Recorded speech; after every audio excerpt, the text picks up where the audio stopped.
Well. Hello, everyone. Another day, another play. Buckle up and get your tissues ready. I'm Sadiq Ashra from the New Group, and I'm so excited for you all tonight. We're doing a reading of the play Mother of Exiles by Jessica Huang. Jessica, can you come on out, please? Yay! Jessica's here. Thank you so much, Jessica, for giving us the opportunity to do this reading. Well. Hello, everyone. Oh my gosh, one second. Another day, another having a technical play. difficulty.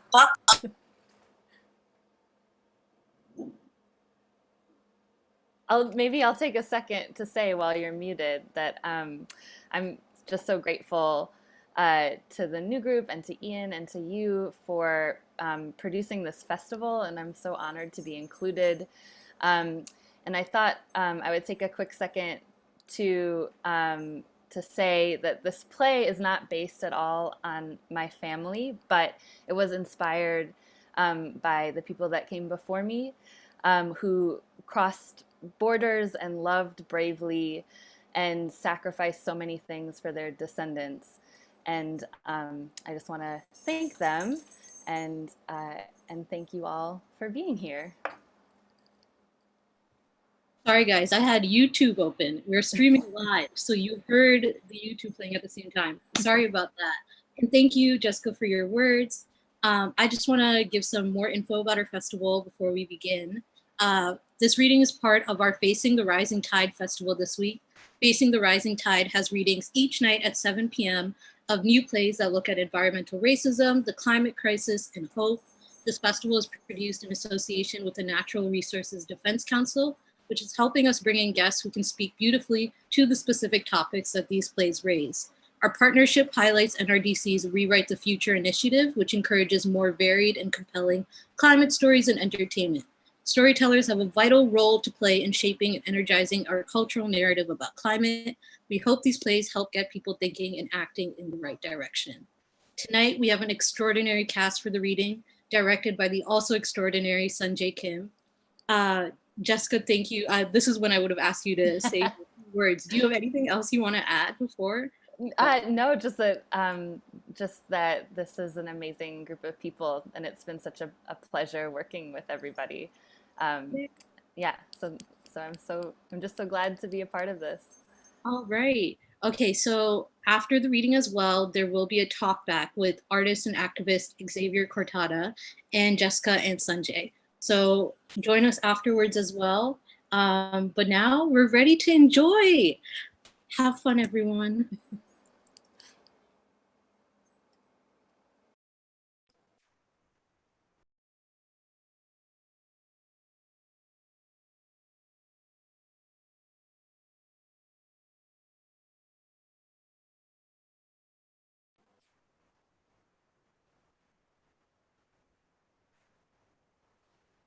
Mother of Exiles by Jessica Huang. Setting, 8/1/1898, a cell at Angel Island Immigration Station. 2/1998, Port of Miami. 3/2063, somewhere on the ocean off of what used to be Miami. Notes on ancestors. The sounds and lights, say, is a shorthand. It invites something strange and dissonant. Perhaps shrouded figures appear on stage, but the sound of their text shimmers and resonates from behind or around the audience. Perhaps it is spoken simply by a performer who appears from a strange location. It is important that the text be heard and understood. It is a crucial part of the conversation with the living characters on stage. It is also important that this is wild and surprising and otherworldly. How do your ancestors communicate with you? 1. Dream, 1898. Lights up in a cell. Solitary confinement at Angel Island Immigration Station. It is dingy and dark, cold, damp, and smelling of urine. There is a small bed. In the corner, a pail, the source of the smell. On the bed, a figure, immobile, facing away. This person is Eddie Loi. Eddie is dirty, dressed in men's clothing. Tata enters. Brisk, she switches the pail for a clean pail.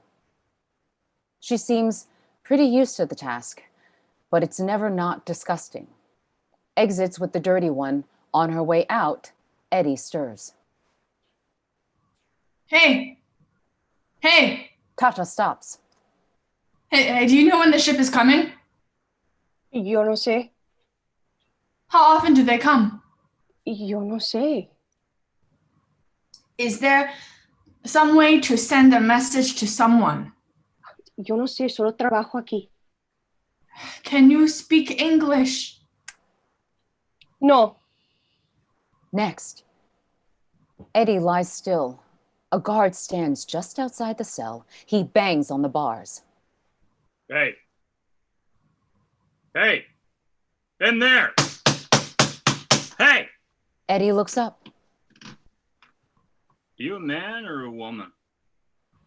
Eddie lays her head back down. Don't sulk. I'm just making conversation. Don't you have a job to do? You're detained, aren't you? So, check. He watches her. How long?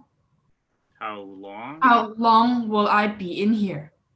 When is the boat coming? Are the others being sent back? Stop! Jeez, too many questions. Is there some way to send a Stop message to talking, I said.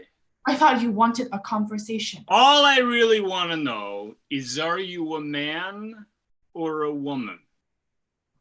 You figure it out. I heard your name is Eddie. Yeah? That's a man's name. Yeah. But you piss like a woman. So what's the deal? He enters the cell. Afraid, she backs up. He reaches for her. She struggles. Then he feels her. Oh. He makes a face. Huh. He moves away, revealing her pregnant belly. Something the matter? That's not right. He exits the cell. When is the boat coming? Not soon enough for you. Next, Eddie sits on the floor, rocking herself. A tray of food next to her, uneaten. My child, my child, my child, my child, my child, my child, my child. Her eye falls on the food. She prepares the ritual. She takes a scrap of cloth and smooths it on the floor and lays the food out lovingly. Then she kowtows 3 times. Next, Eddie Loi now floats above the bed. The lights in the room have changed. There are colors, patterns, sounds unearthly, dragons and foxes and the sound of the sun, and all too common, storms in a forest, wind, water, and bending, breaking, broken steel. Mother? Thunderclap, dragon, roar. A mother has arrived. You have felt the weight of this. How did you endure? Like you, I had no other choice. Sister! Thunderclap, dragon, roar. A sister has arrived. You have felt this heartbreak. How did you overcome? The sounds and lights say, friendship. No woman can do it alone. Grandfather! Thunderclap, dragon, roar. A grandfather has arrived. You have been imprisoned. How did you break free? Your escape is not our will. What are you talking about? What do you mean your will? The baby, your baby, she is not to be stopped. No, I will not let my baby be born.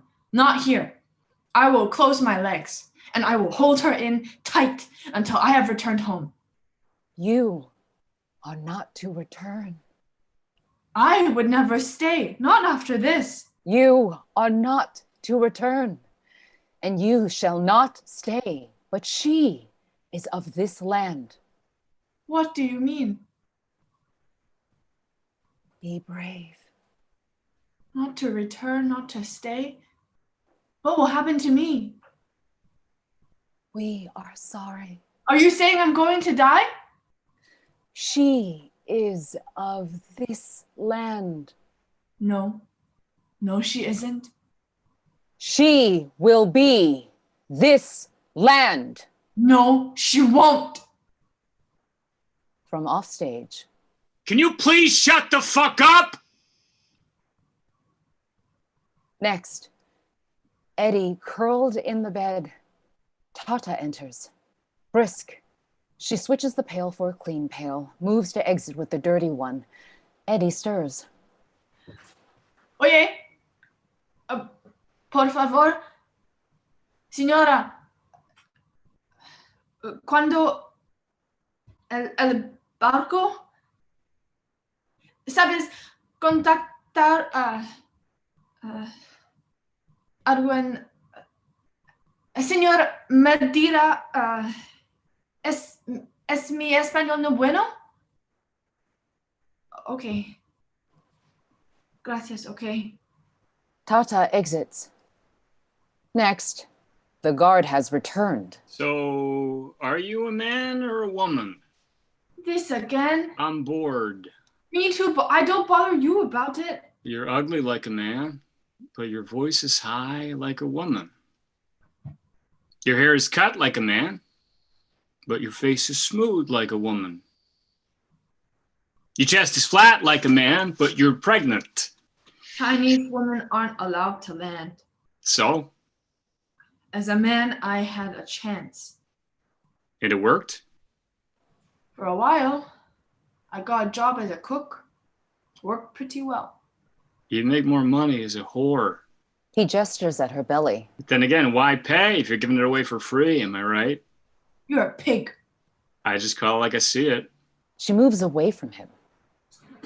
What's the matter? You scared? No, You look scared.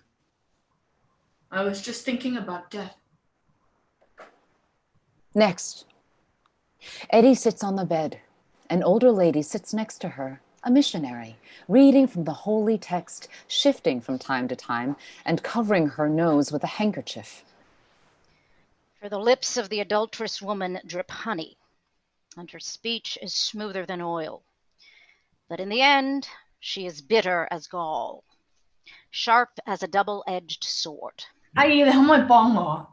佢哋困咗我喺度好耐啦。 Her feet go down to death, her steps lead straight to the grave. Eddie grabs her hand. 我睇你個樣，聽你把聲就知你一定係廣州人。自己人我唔會認錯噶嘛。 Her steps lead straight to the grave. 我需要聯絡一個人，我求下你，我知我冇資格叫你幫我，但係我哋兩個都係廣州嚟嘅，就等於係一家人噶啦，係咪？求下你啊！ Speak English. 求下你啊！ We speak English here. OK, Auntie. I am not your auntie, and I'm not from Guangzhou. We have nothing in common, you and I. The only reason I'm here is to turn you toward God's light. Turn to God now. Repent your sins before it's too late. It's already too late. They're sending me back. It's been decided. I know. I just need to send a message, please. The baby's father, he doesn't know where I am. Will you help me? Just tell him where I am. I am a sinner, true. But this is a good thing. He is a good man. 我求下你啦，佢永遠都唔會知我發生咩事嘅，唔會知我哋嘅蘇蝦。 Missionary slaps her. English! Eddie slaps the missionary right back. You harlot! Missionary stands. She is not a young woman, but she is strong. She towers over Eddie. A moment, then spits in her face. Eddie grabs for missionary, the grab of someone clinging to a plank on the Let go of me. Please. Let go of me. I am no auntie of yours. You have abandoned God. He will abandon you. Repent, I say, repent! Modesto. His name is Modesto, and he is on the Huang. The missionary suddenly lashes out, striking Eddie. Eddie lets go of missionary and falls. Missionary quickly exits. Anyone who chooses to be a friend of the world becomes an enemy of God. Next, Eddie, curled up in the corner, shivering, despondent. The guard and Tata enters. Tata with a clean pail. Eddie doesn't stir. The church lady complained about the smell and the assault. Serves me right for trying to be nice. Eddie doesn't move, doesn't respond. It reeks in here. Fix it. He exits. Tata looks at Eddie for a long moment, then switches the pail for a clean pail, exits with the dirty one, then returns with a blanket. Ten, hace frío esta noche. Ten, for cold. Eddie stirs, rolls. Si lo quieres. Tata places the blanket on the foot of the bed, lingers a moment longer. No te preocupes. Todo va a salir bien. Tata exits. Eddie sits up to watch her go. Next, as Eddie wraps herself in the blanket, a memory arrives. Modesto. He holds long pieces of fabric and stands near a young plum tree that grows in the center of the cell. See, gracias, those would be perfect. A lot of fuss for a weed. It's a plum tree. If it were a plum tree, it would have plums. I think it's just too cold at night. With this, it will warm up and bear fruit in no time. I'll help you. Oh, no, I'll do it. She attempts to wrap the tree. Your hand. Oh, it's nothing. You heard it. I was cutting the belly of the pig, See? and the knife slipped. Let me see. Modesto grabs Eddie's hand and unwraps it. It looks worse than it is. It will heal. Los manos son pequeñas. Small hands. No, they're not. She snatches her hand back. Little fingers. They are a cook's hands. They are small. Thank you, Modesto, for the rags. I'll take it from here. To survive the frost, it can't be too loose or too tight. I know that. It is a young tree. I know that too. Please, you're hurt. I would like to do it for you. Is that okay? She rewraps her hand while Modesto wraps the tree. Mr. Parker has hired many cooks whose hands were bigger than yours. But was their cooking half as delicate as mine? No. I'll pull it up there, on the side. And they were not half as attentive to this tree.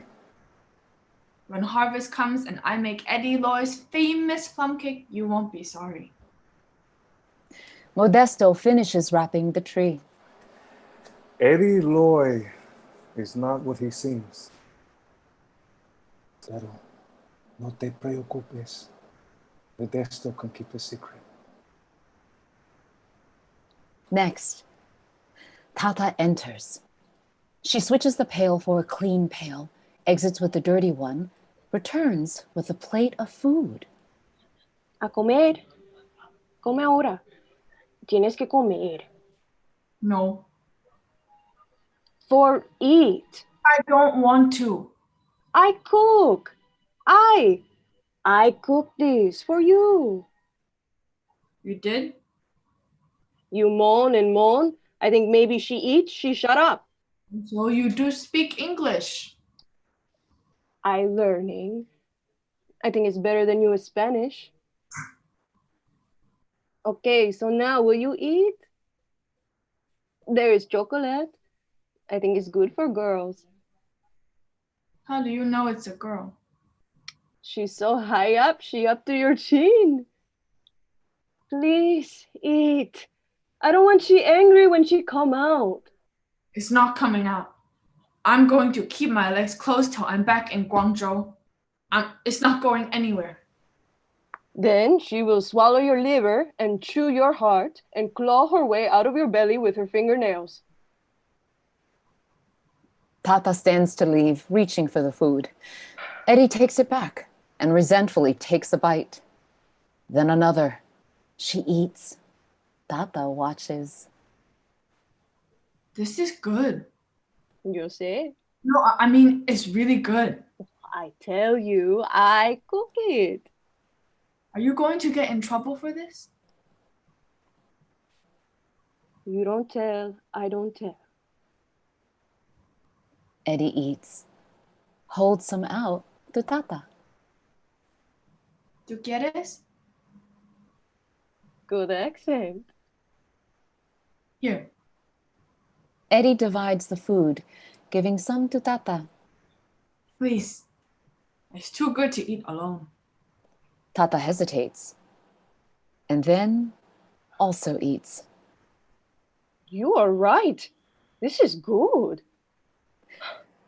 Next, Eddie is having a contraction. She moans and writhes. Guard watches. Boy, that doesn't sound good. Fine. Oh, good, because I wouldn't want to waste government dollars on a midwife. You don't need a midwife. And I said, that's good. How long until the boat comes? The boat? That will take me to Guangzhou. It's probably a month or so. Can it come any faster? You saying our schedule wasn't convenient for you? So, factory worker, beggar, whore. Which one do you think it'll be? What are you talking about? Those are the options for orphans here when their mothers die in childbirth. Stop it! You're the one refusing a midwife. I'm not in labor. It's not what it sounds like to me. I'm having this baby in Guangzhou. Okay, yeah, what do I know? I just had 6 of my own. I don't care about your children. Next, Modesto and Eddie and the plum tree. Evening. Neho? Oh. Hi. Was that right? Yeah. Nei ho ma. How are you? And you could say, Gei ho. Geho. Which means Not bad. not bad. Neho ma. Gei ho. How do you say, isn't it a bit late for gardening? Maybe it is, but look on the bottom there. Under the leaves. Something tiny, something green. Do you see? He looks at the tree. A plum? The first.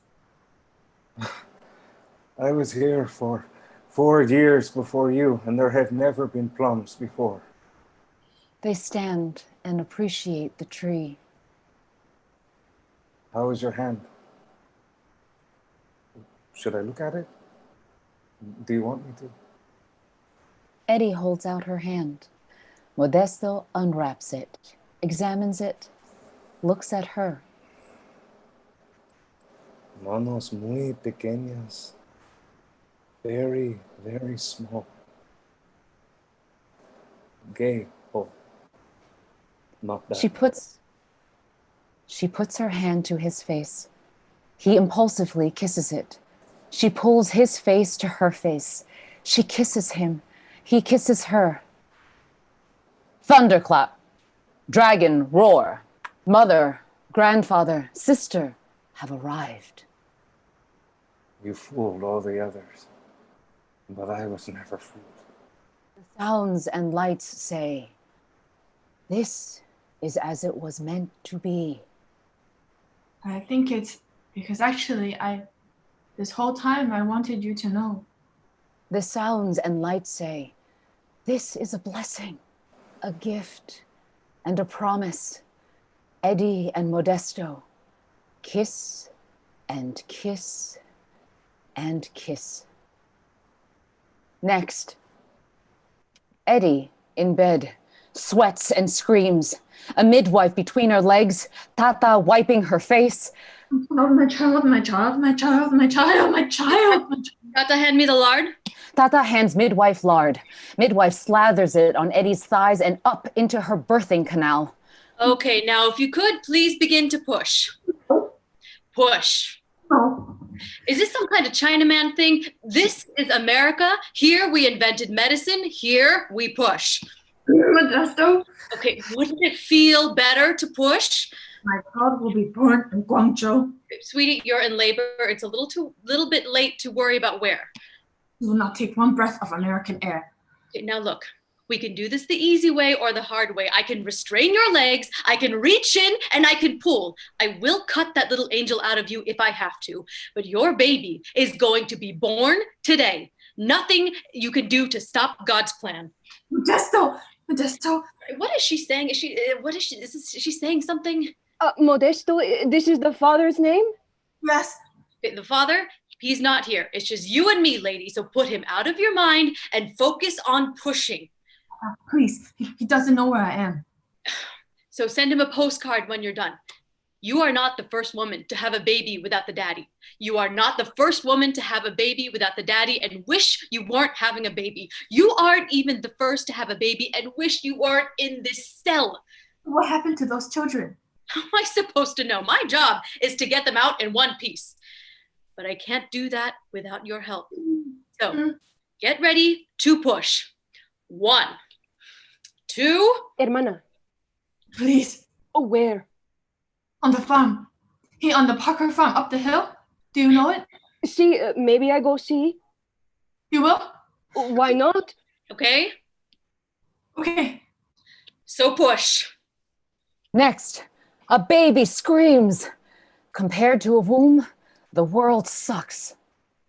Next, Eddie and her baby sleep. Thunderclap, dragon roar. Mother, grandfather, sister are there watching over. The sounds and lights say, "Oh, you are perfect. Oh, you are beautiful. You are exactly what we dreamed of." Grandfather anoints the child's head, hands and feet, and all sounds quiet to a reverent hum. The sounds and lights say, "Take root, little one. You are here. Now grow." Next, Modesto stands above the baby and sleeping Eddie, eating a plum down to the pit. The sounds and lights say, Echa raíces, chiquitita. Estás aquí. Ahora crece. Next, Eddie sleeping, her baby on her chest. Guard enters the cell. So what's it gonna be? Factory worker?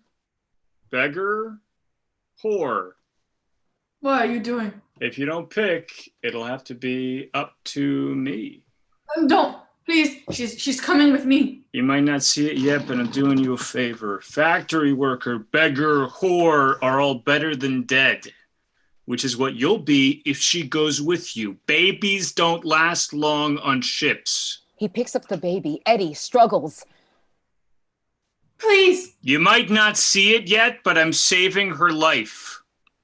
Next, Eddie, filthy, alone, clings to the bars of the cell. Where is she? Where is she? Where is she? Where is she? Where is she? Where is she? Where is she? Give her back, please. Please give her back, please. What did you do with her? Give her to me. My body, please. It hurts. She's hungry. She needs me. She needs my milk. She's my child. My child, my child, my child, my child. You can't keep her. You must give her back, please, please, please, please. Next, Eddie crouches, still filthy, still alone, at the bars of the cell. Please, please, please, Please. Tata enters. She switches the dirty toilet pail for a clean pail, exits with the dirty one, returns, shakes Eddie.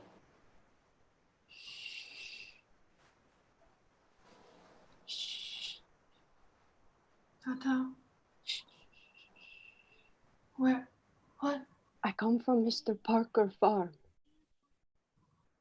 Listen, hermana. Many years ago, mi papá, he come here to California. He bring me y mi mamá y mi hermano también to pick the fruit on the farms. Papa is a big man, pero he is soft and he smiles big. He makes up games for the little ones who pick the fruits. The fruits are little jewels, or the fruits are fairies. The fruits are little secrets. And one day, some of the fruits are missing. Maybe the little ones keep some jewels, or maybe someone was hungry. But they say it's the fault of mi papa. And you know what they do to men like him.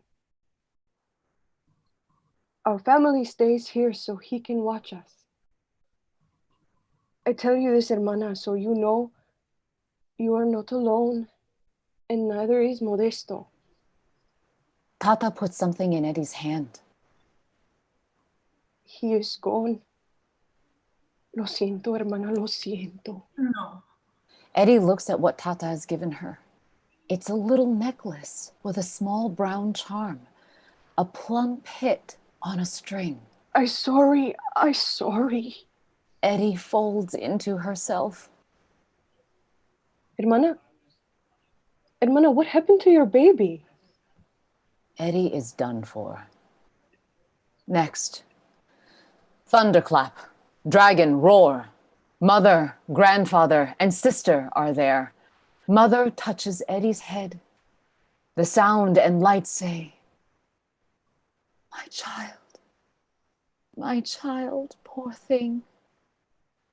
Grandfather puts his hand on mother. The sound and lights say, we all agreed. This is what is necessary. Mother shrugs him off.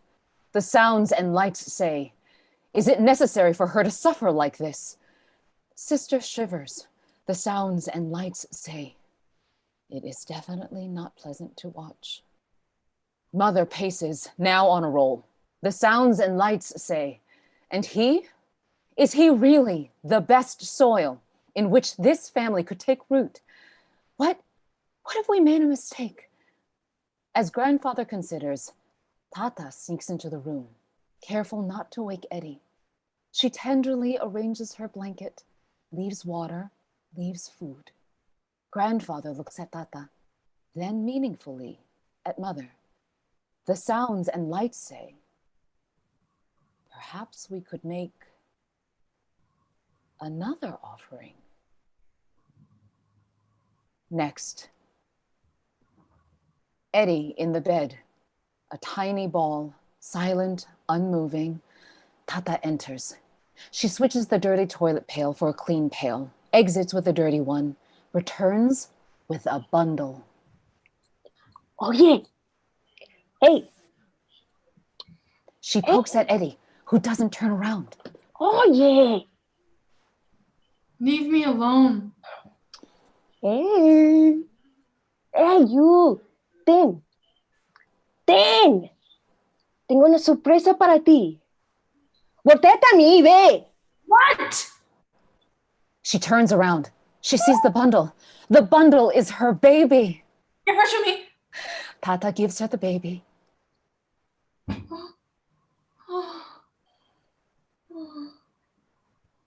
Amado. I find her when I clean, so I take. Eddie nuzzles and loves the baby. Tata gives them space, a lot of cooing and a lot of cuddling. And then... Hermana. What? What is it? El barco está... What? The big boat is here.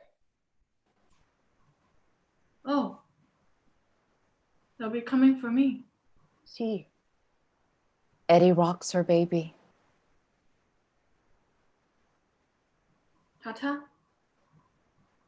Is it true? Babies don't last long on ships? I have not been on a ship, pero I have never seen any babies land. What am I supposed to do? Leave her to become a factory worker, beggar, or whore? Or bring her and hope nobody throws her overboard? It's no good choice. My child. My child, my child, my child, my child, my child. It's no good choice, pero you decide, pero What? maybe I could. You could what? I could take her. You get caught. No, it's safe, I think. Nobody looks at Tata. How can I? Tata puts her hands on Eddie. Eddie cries, holds her baby. Tata rocks them both. Yo no sé, pero you can. It's best. I am good cook. I think she will be happy. Eddie kisses her baby all over, then takes the string with the plum pit, which she's been wearing around her neck, and places it around her baby's neck. Her name is Mei Hua, okay?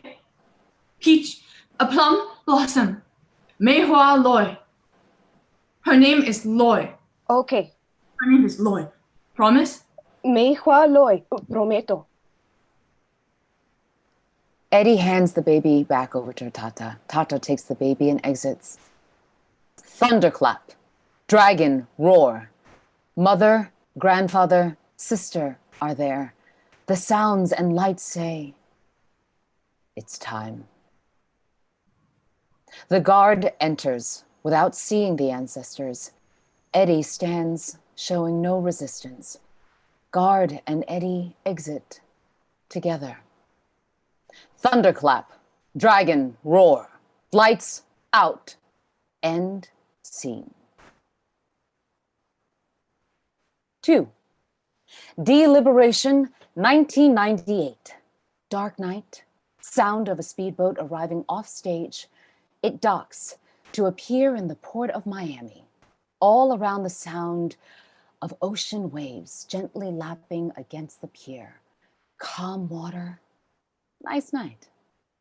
A young man, Braulio, debarks the boat and hitches it to the pier.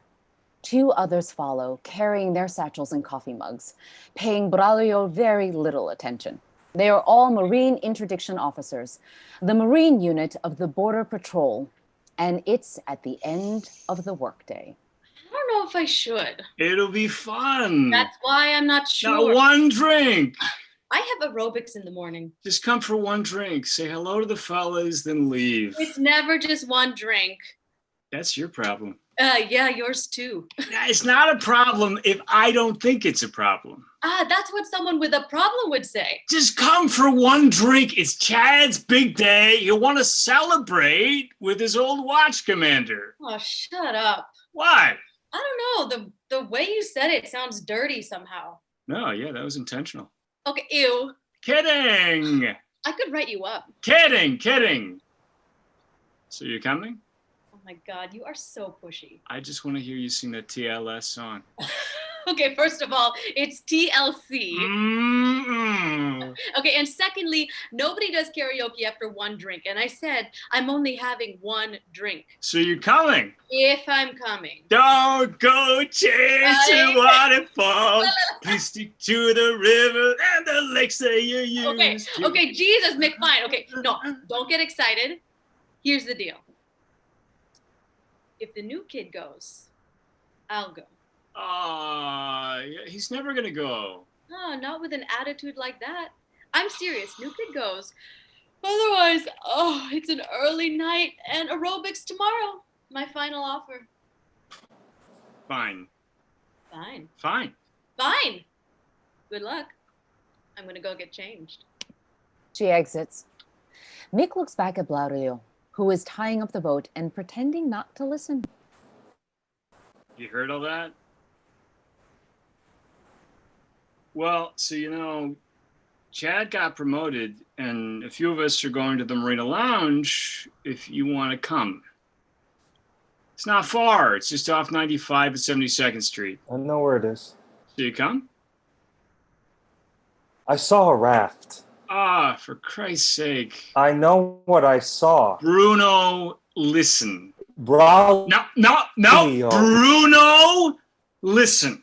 For the 1000th time, there was no fucking raft. Okay? Nobody else saw a fucking raft. There was no fucking raft. Anyway, it doesn't fucking matter because it's 9 o'clock. You know what happens at 9 o'clock? End of shift. End of shift. You're absolutely fucking right. So even if there was a fucking raft, the fuckers on the night shift are gonna fucking get it, okay? And in the meantime, the rest of us are gonna go out and get tipsy, have a couple of laughs. And Sophia seems to like you, man. And I know I'm just an old fucking asshole, but even I can see that she's fucking beautiful. And for some reason, she's taken a liking to you. Personality of a fucking brick wall that you are. Now, that kind of thing would usually make me want to punch you in the fucking nose. And don't get me wrong, I do want to punch you in the nose. I want to punch you in the fucking nose, like literally all the time. But in this case, I'm just not worried. No offense.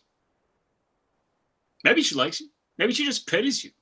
But when I look at the two of you, I really don't see it long term. And anyway, I'm pretty sure I could take you. You're what? 180? 190? Because if it would make you happy, I would totally go old school right now. And then maybe you'd impress her. And then maybe she'd fuck you. And then maybe I'll be the one drinking a case of beers alone in my apartment. Who knows? It's only one way to find out. So why don't we all hold hands and skip on over to the Marina Lounge and see where the night takes us? What do you say? Bruno? I gotta work tomorrow. Yeah. You and the rest of us. So? I want to be ready to take down the raft. You're a dick. Mick exits. Braulio watches him go, then goes back to the boat and grabs his little lunchbox and takes out a carefully wrapped slice of cake. He unwraps it and then hears something, a splash or something. So he leaves the cake, whips out his flashlight, and goes to look. Nothing. He comes back, bends over to pick up the cake, but then nearly kicks some gear into the water. He bends down to get the gear, sets it less precariously on the dock. He bends down for the cake one more time, but hears a louder splash from the same direction. He goes to look, and now he's effectively bowed 3 times. He returns. Fuck me. He reaches for the cake. Thunderclap, dragon, roar. Where there wasn't, now Eddie Loi is. Is she on the pier, on the water itself? The sound and lights say, Plum cake. I see you've made the plum cake. It is good to be remembered. Braulio's hand unconsciously flies to his throat. He holds his necklace, a plum pit on a string, and stares. Thunderclap, dragon, roar. Eddie is gone. And in her place, Sophia stands. She has changed her clothes. What the fuck? What? You don't want to hang out with me? Sorry, what? You don't want to hang out. Why don't you want to hang out with me? Do you want to hang out with me? Duh. Why would I invite you out for karaoke? Is it because I'm your superior? Because I don't really think of it like that. We all answer to Sarge. I just read the reports. Ooh, do you have a song? A song? Maybe we could sing a duet. Oh, Do you know that Mariah Carey? No. And I know you're shining down on me from heaven, like so many friends we've lost along the way. And I know eventually we'll be together one sweet day.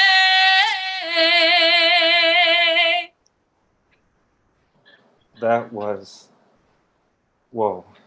Thanks, I know. So you're coming. Sorry, no. Oh my God, new kid, why the hell not? Chad What? and Nick, Chad and Mick. they call me New Kid. I call you new kid.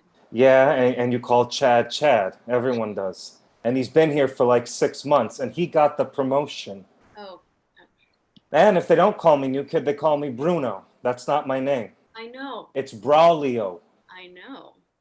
I know that. I know your name's Braulio. I've been here for a year. Totally. Listen, we're friends, right? Sure. So I'm going to tell you something, and I'm only going to say it once, okay? I happen to know your name totally came up, but like, I also happen to know how quickly it was forgotten. Like, Chad is just like a real team player. Like, you know what I mean? Are you saying you gave Chad the promotion? No, well, my recommendation is definitely part of it. And like, for me, it's not just about filing your paperwork on time, right? It's like about the personality too. You don't like my personality? That's not what I said. Is this about the raft? No, see, actually, yeah. Yeah, like what the fuck is up with you and the raft? Nothing. I saw it. And protocol says that when one officer sees a raft, the team has to investigate. Okay, Braulio, you see a raft like every day, and somehow it's always at like 8:30. So yeah, like those are like my 2 cents for what it's worth. And just so you know, it's worth something. El que a buen árbol se arrima, buena sombra le cobija. ¿Sabes? ¿Sabes?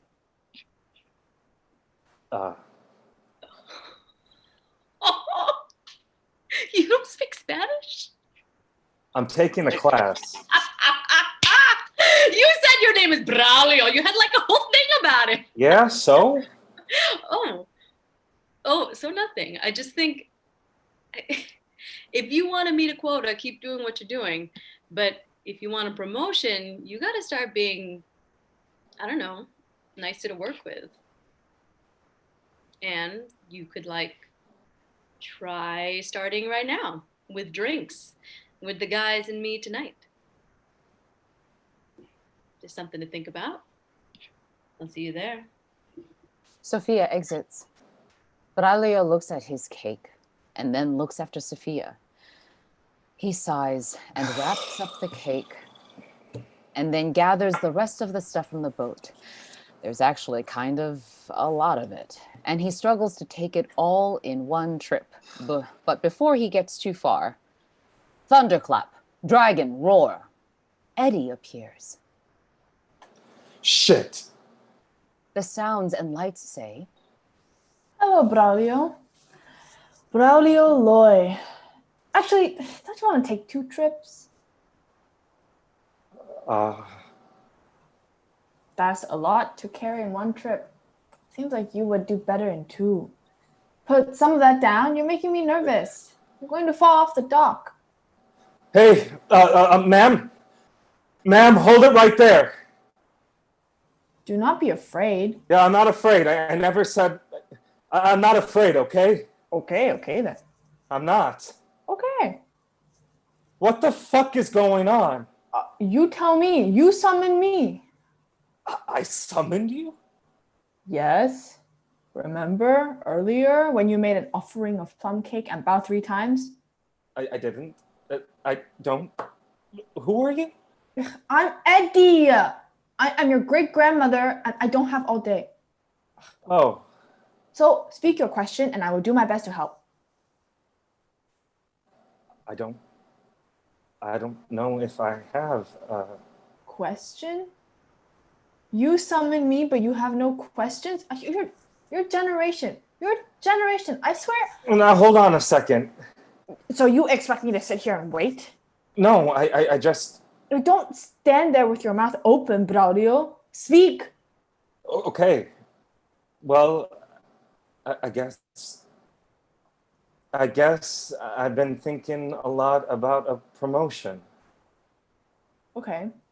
A promotion? Do you have any advice about, I don't know, how to get one? What is this promotion? Career advancement and like respect. And there's a raise and... Really, sorry. This is just really boring. Are you sure your question is about the promotion? Yes. I don't see why you care about a promotion when you have so much work to do on your purpose. I don't have questions about my purpose. Of course you do. No. Yes, you do. Your purpose, Braulio, is to be a bridge, not a border. What kind of monk poetry is that shit? Lois are not border cops, and you are a Loi. That's bullshit. You don't know me. Oh, don't I? One must respect and uphold the law. One must be reliable, committed, and thorough. One prioritizes public duty over personal matters. Absolutely. So, which is why you are here in Miami attending a work function instead of attending your grandmother's 100th birthday party in California. Well, she said she understands. I'm serving my country here. I'm protecting people. You are singing karaoke. I'm going for one drink. I sent Wipo a card. Oh, so this is what the Lois have come to. You know, I've heard a few stories about you too, great-grandmother. And I don't know what you think you're trying to do, but I have a duty to my country. I have the law to uphold. Well, if you don't want my guidance, I don't see why you summoned me. I never summoned you. You bowed 3 times. I did not. And if you don't want to be here, I don't know why you came. Oh, I don't want to be here. Well, nobody's keeping you. Oh, fine. You know what? Fine. Suit yourself. You got it all figured out? Have fun with this one. Thunderclap. Dragon roar. She vanishes. What? Hey! What the? Where did you go? And then the definitive sound of a splash. Braulio pulls out his flashlight. Who's there? Who's there, I said? He steps forward, swinging the flashlight around wildly, then shines it back behind him. Where Eddie was, a woman now stands. What the? She is soaking wet. Water pours from her hair and from her dress. She raises her hands. Don't shoot. Hola, mi nombre es Claudia. Por favor, ayúdame. Hola. Por favor, ayúdame, por favor. Where did you come from? ¿Qué camino está la costa? ¿Dónde? Where did you come ¿Dónde from? está la costa? Okay, Estoy en okay, peligro, ma'am. necesito tu ayuda, I'm ¿vale? going to need you to answer a few Se supone que le debo questions. decir, Where did you come ¿necesito from? asilo? ¿Necesito Where did you come seguridad? from, ma'am? Por favor, ¿sabes qué Ma'am, hacer, no? did you come here on a raft? ¿Qué? Did you come here on a raft? Sí, How far? Are there others with you? sí, Are you alone? sí. He pulls out his walkie. Fumbles, presses the call button. She leaps for it, grabs it out of his hand. Give that to me. No. Ma'am, if you don't give that to me, you will be breaking the law. Ma'am, give that to me right now. ¿Qué vas a hacer con eso? What? ¿Hablas español, no? You don't speak Spanish. I'm learning. I'm taking a class and I'm learning, okay? Okay. Would you give me my walkie back, please? Ma'am, listen. We'll take good care of you. It's my job to take care of you. Don't look at me like that. I'm not looking at you like that. Yes, you are. You're looking at me like you don't trust me. What's your name? My name? Yes, What's your name? Claudia. Claudia? Claudia Amelia Lopez Santa Cruz. Oh, That's my name. Do you like it? it's a nice name. Thank you. I think so too. What's your name? It's Braulio. Braulio. Really? Braulio. Oh, I love that name. Braulio. That is a dreamy name, no? It is not a common name these days, I don't think. Braulio. Braulio. Give me my walkie. Okay, fine. Braulio. Gloria. Okay, I said. She holds on to the walkie. Gloria, give me the walkie. But what are you going to do with it? I'm going to call you in. Why though? I'm on land. I touch land. If I touch land, I get to stay. Well, technically, this is the pier. We're still technically at sea. But we're connected to land. Give me the walkie. My feet are dry. A court of law will make that decision. Will decide if my feet are dry? Look at my feet. They are dry. Why do we need a court to agree? Braulio, look. Look at my feet. The law protects, right? Give me the walkie. Fine. She gives him the walkie. But look, okay? She reaches into her dress pockets, pulls out sand. Land, right? This is from the land. This is proof I have reached the land so I can stay. Where did you get that? You know, I knew a Braulio once. Senor Braulio. He was an old man I knew once. He lived down the street from my parents, and he would always give mangoes to the neighborhood kids. He wore a white linen guayabera. Never a stain. A man from a different era, Senor Braulio. Did you know him? What? Senor Braulio, did you know him? You think all people named Braulio know each other? I don't know, maybe. Well, I don't know him. Well, how do you know? Maybe I didn't describe him well. Well, I'm not Cuban, for one. Oh, wow. Okay, mister. Why do you think Senor Braulio was Cubano? Do you think I'm Cubana? Ooh, that is quite an assumption. Oh, I'm just kidding. I just got here on a balsa. Of course I'm Cubana. But you're not Cubano. no. You look Cubano. What? What? I think you look Cubano. Where are you from? America. Oh, okay. A low dragon roar like thunder-like sound. Actually, it's complicated. Okay. I like complicated. I'm from China, Mexico, Ukraine, Malaysia. Why are you whispering? Nobody in my family was really supposed to be here. A louder dragon roar like thunder-like sound. They were supposed to be here.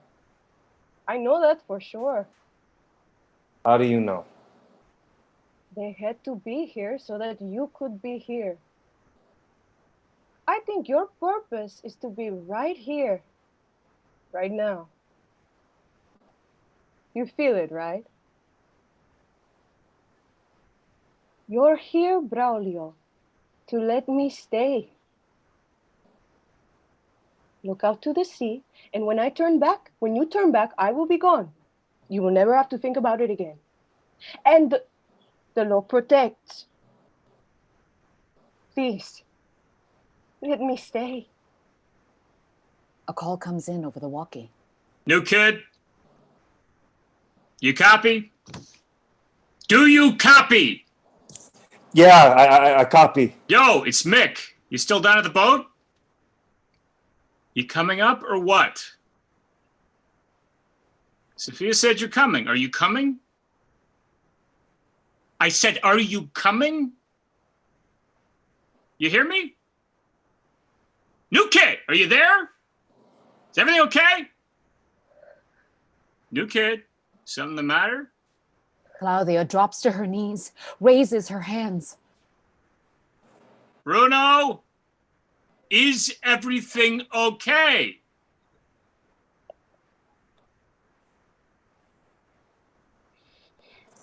Everything is fine. Yeah, everything is fine. So what's the deal? Are you fucking coming or not? Yeah. You're fucking coming? Yeah, I'm coming. Fuck me, he's fucking coming. New kid is fucking coming. So I'm going to need $10 from you. We're all chipping in to buy Chad a couple of cigars, so we're all going to throw down $10. You copy? Yeah, I'll give you. Yeah, I'll be right there. Fucking come. Go fucking figure. Okay, new kid, 10-4, over and out. Thank you. I don't know what I'm doing. You're doing a good job. Well, that is one thing I am definitely not doing. I'm just as bad as my grandparents, my great-grandparents. Worse, because I knew better. I knew. Hey, now. This is me you're talking about. Me. You are protecting me. And I tell you, I think for that, your family would be proud. I'm not here to make them proud. I'm here to atone. Atone? They broke the law. A dragony, thundery sound. They know they did. What does the law know about people like them? Like you? It's the law. Where I come from, the law does not allow us to eat. It doesn't care if we have clothes or a place to sleep, but people do. People share their fruits and drive you to work.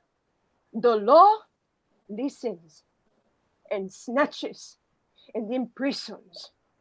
But people save you from the sharks. I don't know what I'm doing. Listen. Where I come from, you have to listen through the walls to hear if your neighbors are talking. You have to watch for things like stolen tires or tubing or gasoline, and you have to report. It's the law. Senor Braulio lived down the street from my parents and gave mangoes to the kids. And one time, late at night, when I was bringing home planks of wood that I borrowed from the school fence, he gave one to me too. He knew what he was doing. And you do too. Don't you? You know.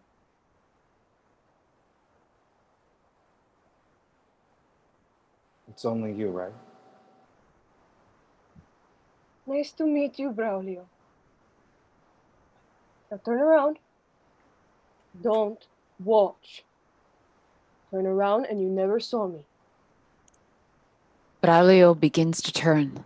Claudia walks to the edge of the pier, bends down, and then the sound of a baby crying. Braulio turns back around. What is that? What is that? You said it was just you. You said you were the only one. No, I would never have. You lied? You lied to me? No, Braulio, no. The sound of someone approaching. She's my daughter. Shh. My child. Okay, shh. Oh no. Here. What? Shh. Just quickly. Here. Get in there. Okay. Can you just get her to please? Shh. What? Be quiet. Okay. Shh. He sneaks her into the marine interdiction speedboat.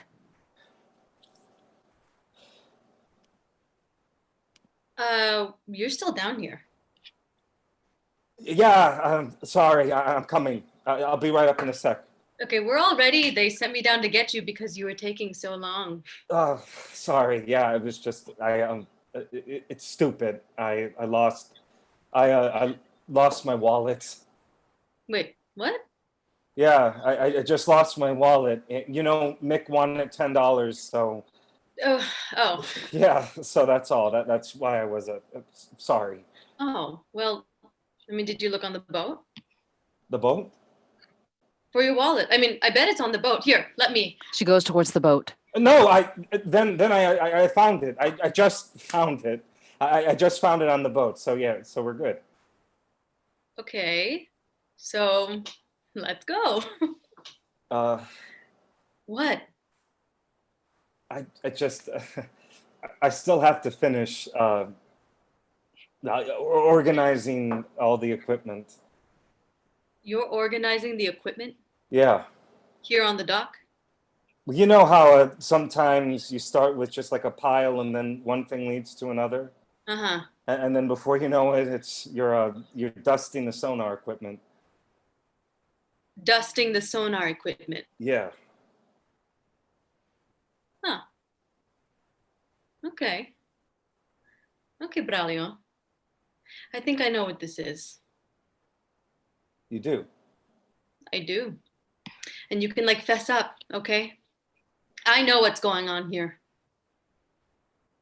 You don't want to go to the Marina Lounge. Oh.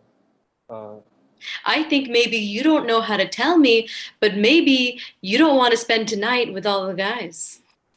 No. Yeah, exactly. Braulio. What? You're shy. What? Oh, I didn't know you were so shy. If you wanted me to come down here, you could have just said so.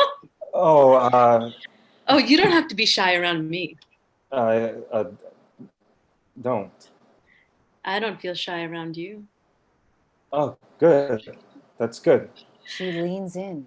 He freezes. So yeah, here you go. He gives her $10. What? Uh, Why are you giving this to me? It's for, Mick, the cigars. Do you mind? What? Could you give it? Oh, are you serious? Well, Sophia pulls out her walkie. Mick, come in. Mick. Yeah, Sophia, yo, I copy. New kid's not coming. What? I know. He just gave me $10 to give to you. No kid? Do you copy? yeah. What the fuck, you fucking asshole? We've been waiting for you up here for like literally 4 fucking ever. And I invited you out. You did not have to do that. I'm offended. I'm actually like really offended. You hear that? You offended Sophia. Yeah, I didn't mean Now I'm definitely coming down there to punch you in the fucking nose. Do you copy, asshole? I am on my way. No, don't come down. Claudia enters from the boat. Hey, Braulio, are you out here? What the fuck? Oh, Who is that? Hi, I'm Claudia. This is Claudia. Claudia, this is Sophia. Who is... She's... I'm a friend of Braulio's, a childhood friend. Well, really, I'm his sweetheart. I was his childhood sweetheart. We grew up together. Oh. She's visiting. Yeah, I just got in. I wasn't expecting him to still be down here, but you know Braulio, always working. It's been fun to see him work. He takes his job really seriously. I know. And he's such a good cop. Yeah, he's an important part of our team. Oh, you're lucky. Braulio's on your team. Claudia. I just mean he's really dedicated. You must be so glad to work with him. Like you're both on the same team, but you've changed and you are ready to go and he's still down here working. Claudia. Braulio. His shift is over, isn't it, Braulio? Yeah, exactly. He's just a little intense. Well, that's why we love him. Yeah. No, he works hard and he doesn't quit. And watch out, don't get him going or he'll never stop talking about the raft he saw. Oh, well, I mean, I saw the raft. What? You didn't see the raft? I thought everyone saw that raft. It was over there. Wait, what? I know, right? So bold. Woo, landing a raft like that. Sophia goes to look. Do you see them? Are they still there? Yeah, I thought they might be gone by now, whoever they are. I suppose you could always change out of your going out clothes and head out to look for them, but it seems like you're planning on a different kind of night. What? Oh, that's a nice top. Oh. It's a good color for you. Oh. Thanks. You wearing it for someone special? No.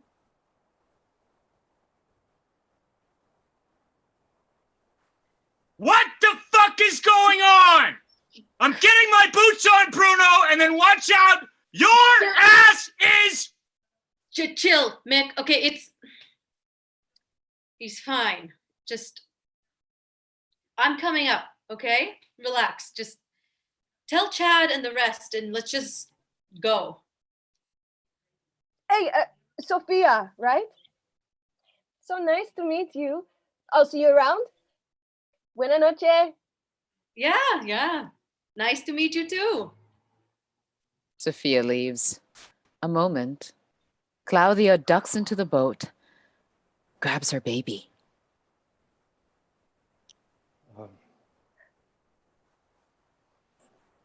Thank you. Thank you. That was, I guess, you and your baby, and I don't know, whoever else you are with. All of you are free to land, I guess. Okay. So turn around. You know, I'd rather not. Okay. Okay then. Claudia walks off stage. A rustling, and then people enter. 12, 24 family members. Claudia introduces each one. Señor Braulio, meet mi papá. Hola, Braulio. Y mi madre. Gracias, Braulio. Y mi prima Marita. Buenas noches, Braulio. A young man enters. Oh, is this? Oh, this is mi hermano. Capitán, mucho gusto. Oh, it's not. Because I thought that. I'm so worried, Braulio. No, just my brother. We left that pendejo on the beach. Oh, okay. Welcome. Bienvenido. There's an introduction for every member of Claudia's family. Mi hermana, primo, tía, sobrino, and sobrina. Abuela, another prima, she's pregnant with twins. And each family member gives Braulio a heartfelt thank you. Hello, slap on the back. It's overwhelming. Finally, they've all arrived, shaken hands, and exited the stage, entering the country. Braulio looks at Claudia, then at his walkie, to Claudia, to the walkie, and then he takes his badge. Fine. You win. And he throws it into the water. No! What are you doing? No! Why did you? Well, that's it, isn't it? I'm free. I mean, you can't fight destiny. You can't fight your purpose. And you definitely cannot fight your family. What are you talking about? Well, I guess I'm just not one of the good guys. It's nice, actually. A lot less pressure. No, dry feet, remember? The law protects. That's not how it works. Braulio, Dios mío, could you please shut up? Claudio hands him her baby and then dives into the water. Splash! Don't, Claudia! After a moment, she reappears, newly soaking, carrying his badge. Oh my God, here. He takes the badge from her and gives her his shirt or his coat, anything to keep her warm. What are you thinking? Señor Braulio, it's not that simple. You can't just throw this away. Your team needs you. They are too soft. They know nothing of risk, of sacrifice. I meant what I said. I think you are very good at your job. My job is to protect the border. So, Braulio, don't stop now. Claudia shivers. Are you okay? I'm fine. When was the last time you ate something? Braulio. Here. He unwraps his plum cake for her, feeds her a bit, She eats. Can I ask you something? Where did you get the sand?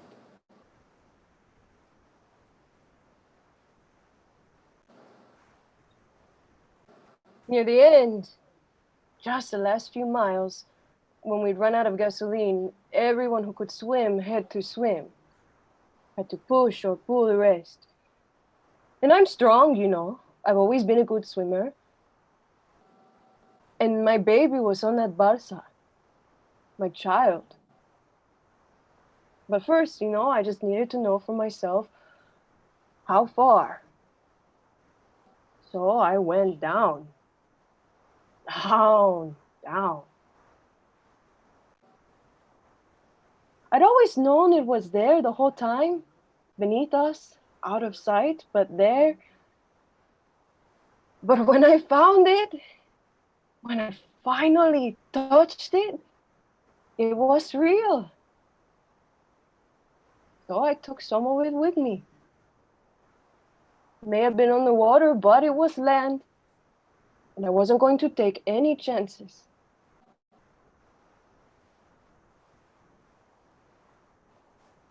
All that to get here. Oh, they're just for the chance. I'm not stupid. I know I'll be lucky just to work in a factory. But she? Who knows? She could be anything here.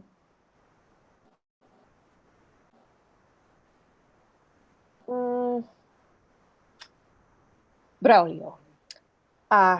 This is very nice. But if I'm truly being honest, I have been on the water with nothing to eat for 3 days. I wonder, isn't there anywhere nearby where we could get some real food? Oh, of course.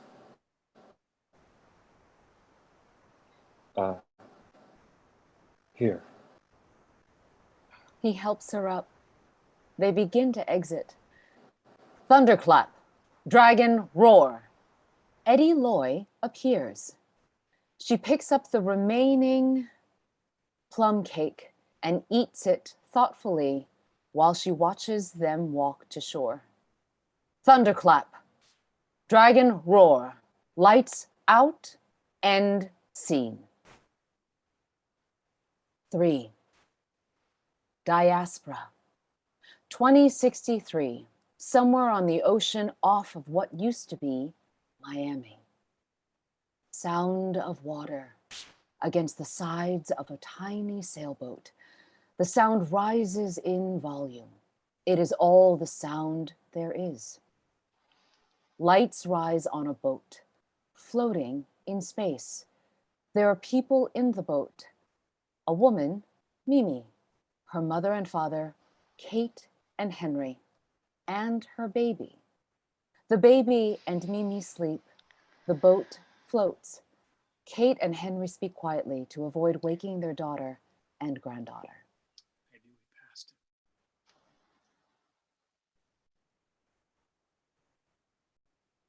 Maybe we passed it? No, I don't think we passed it. I don't know. It's been a while since I did the whole celestial navigation thing. You've sailed this route a million times. Yeah, when I was young and there was Google. Yeah, like you ever used Google. Sometimes I did. Yeah, name one time.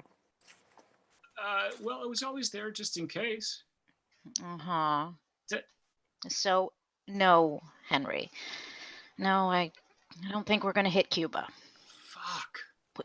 Kate nudges him. She's asleep. She's grown. She doesn't need to worry. Not yet. The lights rise on the rest of the stage. Eddie and Braulio stand looking up at the boat. Child. My child, my child, my child, my child, my child, my child. Braulio, calm down. They're sunburned. They're starving. Any second it'll be over. It's not so bad. It happened to you. I was old. Everyone was around me. Claudia held my hand. We're together.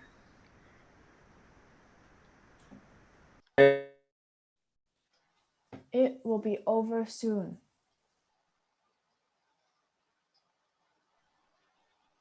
How will we watch? We just will. What else could we do? Convince them to turn around? No, we've been over this before. Land would have been safe. But they chose water. For what it's worth, I think they're right. They never would have made it through all the chaos. We would have seen them tortured, raped, worse. They would have had a chance. They're going to die out here. At least out here it will be peaceful. Please, we have to do something. We really can't do anything unless they ask. So if Cuba, then Jamaica? I don't think we can count on it. No, you're right. Well, if we keep going, we'll run into South America at some point. The whole continent can't have. Who knows? Who knows? Yeah. But I think you're right. It's our best bet. How long? With the four of us here? Probably, I don't know, 10 more days? Kate takes stock of their supplies. Huh. Yeah. 10 days. Yeah. Okay. But if the boat were lighter, it might go faster. I think 3 would be fine. Hey, don't you start with me. If you go, I go. I'm not going to let that happen. Let it? Who would look after our daughter? She's grown. You said so yourself. Kate. I said no. Well, it's something to think about. She's too young.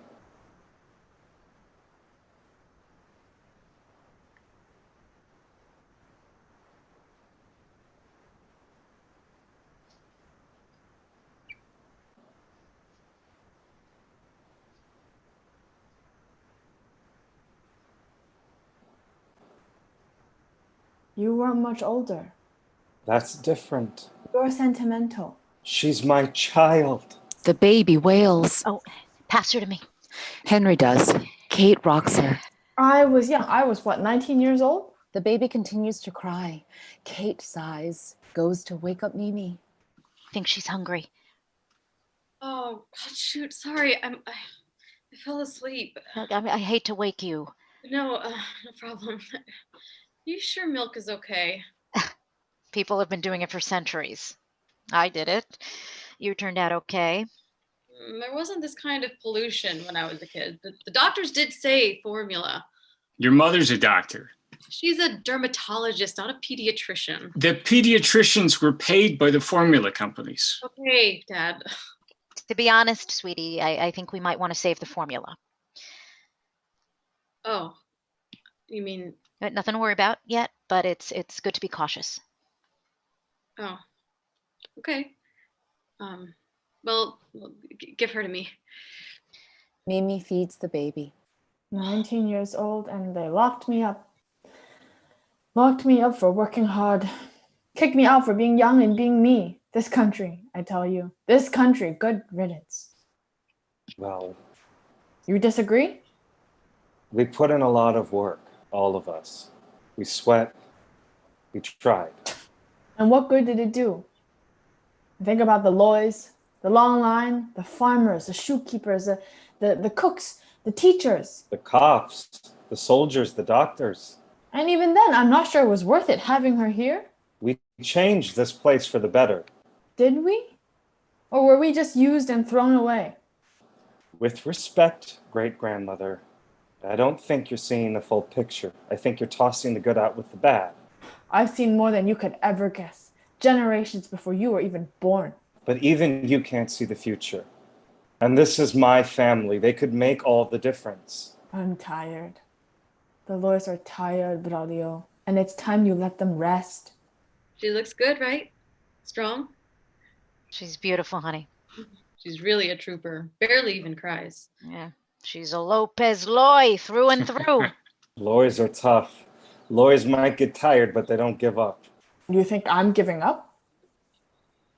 Why don't we call a wind to push them back to land? Anything, something. I'm going crazy here. If they wanted our help, they would call us. They They do know how, don't they? I taught them. Did you? Are you sure? Uh, Because now would be the right time if there was ever one, but I don't see a single bow. I taught them. I'm sure I did. You ever seen a sky so blue? A water so crystal clear? Dad. It's a perfect day for a sail. Your father is an optimist. Your mother finds it silly. Charming. I find it charming. But really, given everything that could have happened, I would say we are definitely some of the lucky ones. My Aunt Jenny always said, if you're in a pickle, try a bite. You never know. Maybe it's a dill. Meaning? I'm not totally sure, but she did love pickles. God, you know what's funny? They said it was the pollution that caused the birth rate collapse. Did they now? You don't believe it? They said a lot of things. But all I see is blue. Hmm. Blue, blue, blue. Can you say blue, Modesta? Desta. That's a pretty name. You remember in the early days when I took you to the Bahamas? He charted the course himself. We weren't even official at the time. But I had packed a lot of rum just in case. Yeah, and prawns. They were fine to eat back then. And your mother couldn't get enough of them. Yeah, I loved prawns. She loved prawns. Modesta, how did she know? And then, of course, there was the night you taught me how to shimmy. Well, Henry, you'll embarrass our daughter. Oh, I don't mind. I don't mind at all. Well, your father hadn't yet cracked open the rum. I was playing it safe. I didn't want to push, didn't want to assume. And your mother had made a drum out of, what was it? Oh, I don't know. An empty cooler or something. And you know your mother, so free, so fun. And you know your father, so white, but so willing. So before I know it, she was drumming wildly, and I couldn't help but move. And one thing led to another, and soon we were... dancing together. First dance we shared. The first is so many. God, we were young. What? You act like we're old. You still have moves. Hey, don't tempt me. No. Come on. Go, Dad. Oh, what the hell? Let's save the water for Mimi, darling. Let's you and I drink the rum. Oh. He gathers her up and they dance a little, and he does have moves. Kate kisses him.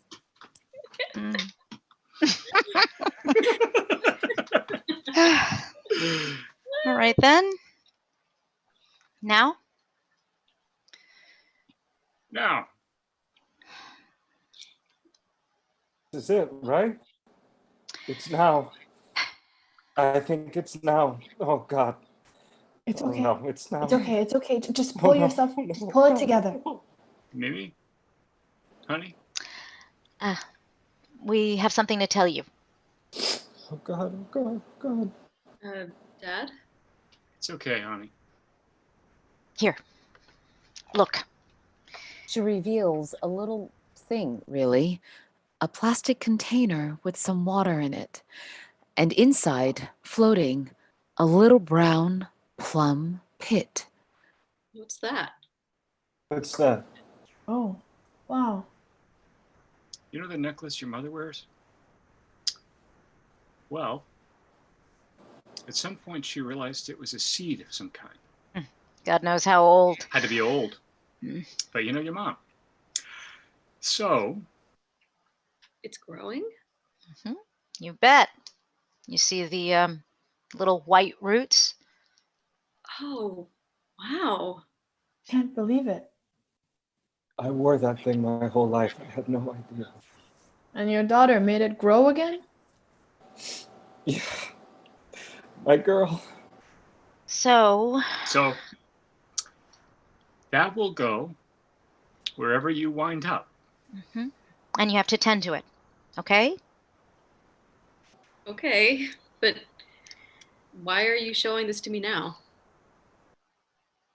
Well, There's another thing you should probably know.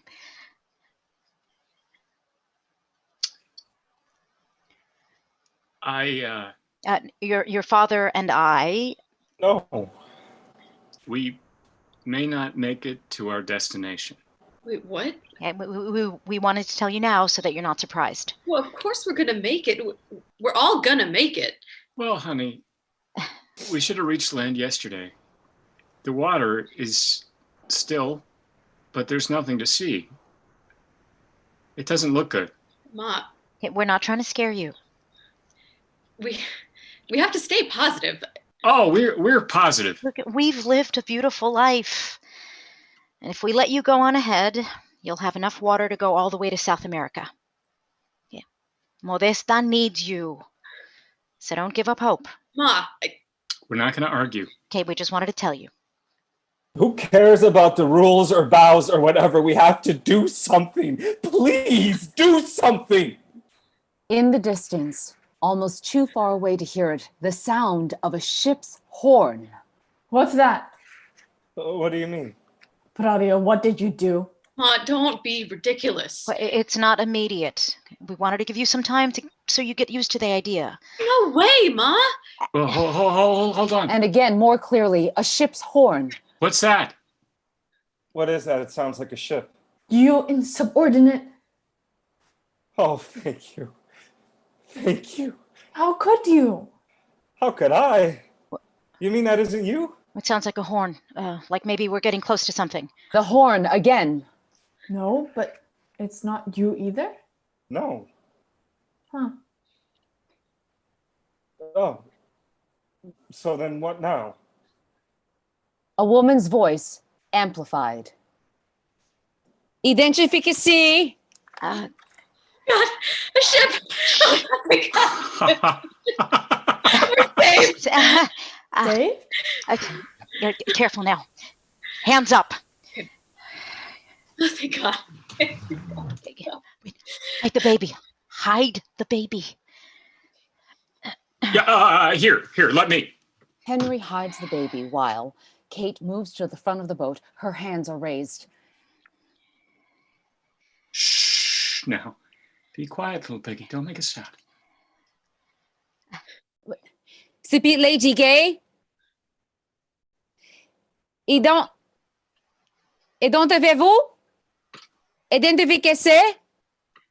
Identify yourself. Hello. My name is Kate Lopez Loi. This is my husband, Henry, and my daughter, Mimi. We come from Miami. Miami? Yes. Oh. Sorry to hear that. Thank you. It wasn't good. We all lost a lot. That's what we hear about Miami. Yeah. We haven't seen land where there should have been land. We've been on water for days. What a terrible position to be in. We're all hard workers, smart, friendly. My husband is good with boats. Any chance you have some room aboard? One moment. Thank you. Don't thank me. What does this mean? Hold on. Just hold on.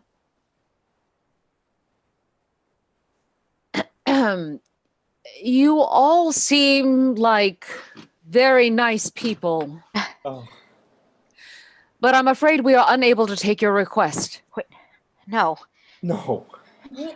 And as I'm sure you must know, you and your husband are not within a desirable age range. Oh, fuck that. Mimi. And we do not take Miamian women alone. What? They are prone to prostitution. It is not our way. You gotta be fucking kidding me. The rules are the rules. Anyone who chooses to be a friend of the world becomes an enemy of God. I'm sorry. Hey, who the fuck cares about the rules? We're human beings. Careful, honey. We're running out of water. Mimi. Look, okay, fine. Leave us out here, but we don't have enough water to make it to land. If you just give us a little bit, we might have a chance. But please, it's the human thing to do. I'm sorry. I'm so sorry. We can't afford to spare even a drop. Fuckers. Henry. Wait, where is your humanity? Well, now, that's not fair. We're doing our best. We're all in crisis. We're all just trying to survive. I'm sure you'd do the same if you were in our position. Now, if you don't mind, we're going to ask you to please back away. I'm sorry, but if you don't retreat, we will be forced to take precautions. My child, my child, my child, my child, my child. Look up, Braulio. Look at your daughter, the one who grew the plum. She will know what to do. The ancestors watch, white-knuckled, wrapped. Henry, Yes, dear. can you back us up? You bet. He does. And as he does so, Kate begins to drum on the side of the boat. Mom, what are you doing? Let her be. She adds music to the drumming, a song without words, a call. She drums, begins to move to the music, and sways. Dad, is she crazy? Sweetie, this is her way. On the other side, her music and dancing summons Claudia. Look at our girl. Our girl! She is a Loi, that's for sure. She's a Lopez Loi. On the other side, Claudia and Braulio begin to dance. Claudia is not surprised or resistant, but Braulio, though a graceful dancer, is thoroughly bewildered. What the hell? Amazing. Eddie begins to dance too. Amazing. You ready, honey? Here we go. Thunderclap, dragon roar. The spaces merge. Eddie climbs onto the boat. The sounds and lights say, Hello, my dearest loves. Ancestor, You see her too? you have felt the weight of this. How did you endure? The best I could, and it's all anyone can hope for. Thunderclap, dragon roar. Claudia and Braulio climb aboard. Ma? Dad? Hi, Peanut. Daddy? Hi, Daddy. Hey, baby. Daddy, I'm scared. Like, what am I supposed to do? You've done so well. We are so proud. You are a blessing beyond our wildest dreams. And now? Now? Now there is only one thing to be done. Eddie takes the baby from her cozy hiding place. Modesta. This is Modesta? Yes.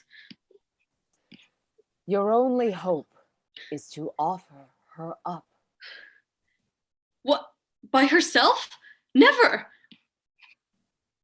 It is her destiny to carry us all forward. Tired as we might be. Mimi reaches for her daughter, who, of course, begins to cry. Child. My child. My child. My child. My child. My child. From the nearby ship, a voice. You have a child?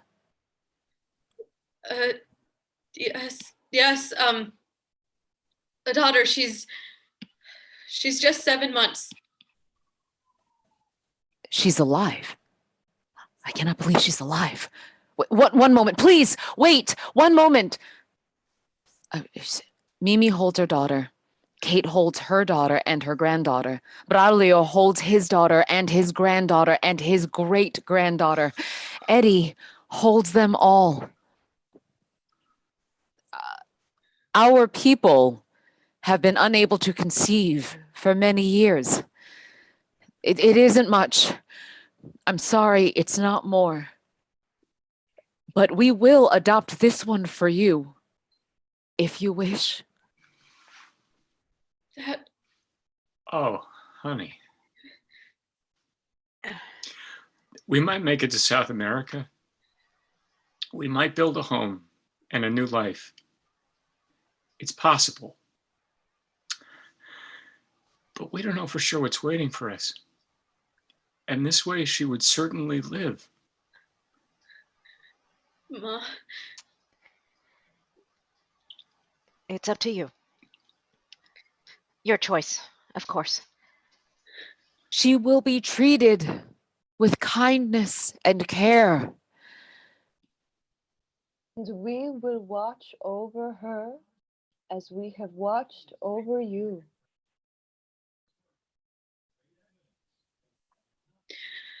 Oh, God. Oh, God.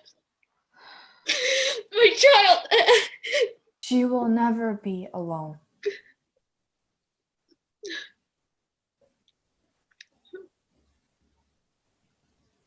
Okay. Okay.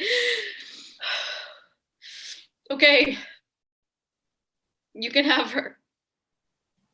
Kisses the baby, holds her close. A pack, of course. We should make her a pack. Water. Formula. They put the items in the pack. The ancestors help instructing Kate. Her mother's writing, her grandfather's photos, her grandmother's books, and this. And this. She holds the sprouted plum pit and tenderly puts it into the pack. Ready? She's all set.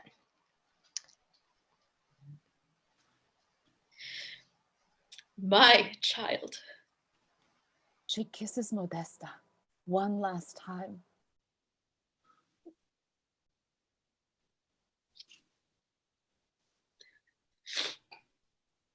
Her name is Modesta, okay? Lopez Loi. Will you let her keep her name? Mimi offers up her child, lifts her high to the light. Thunderclap, dragon roar, end of play.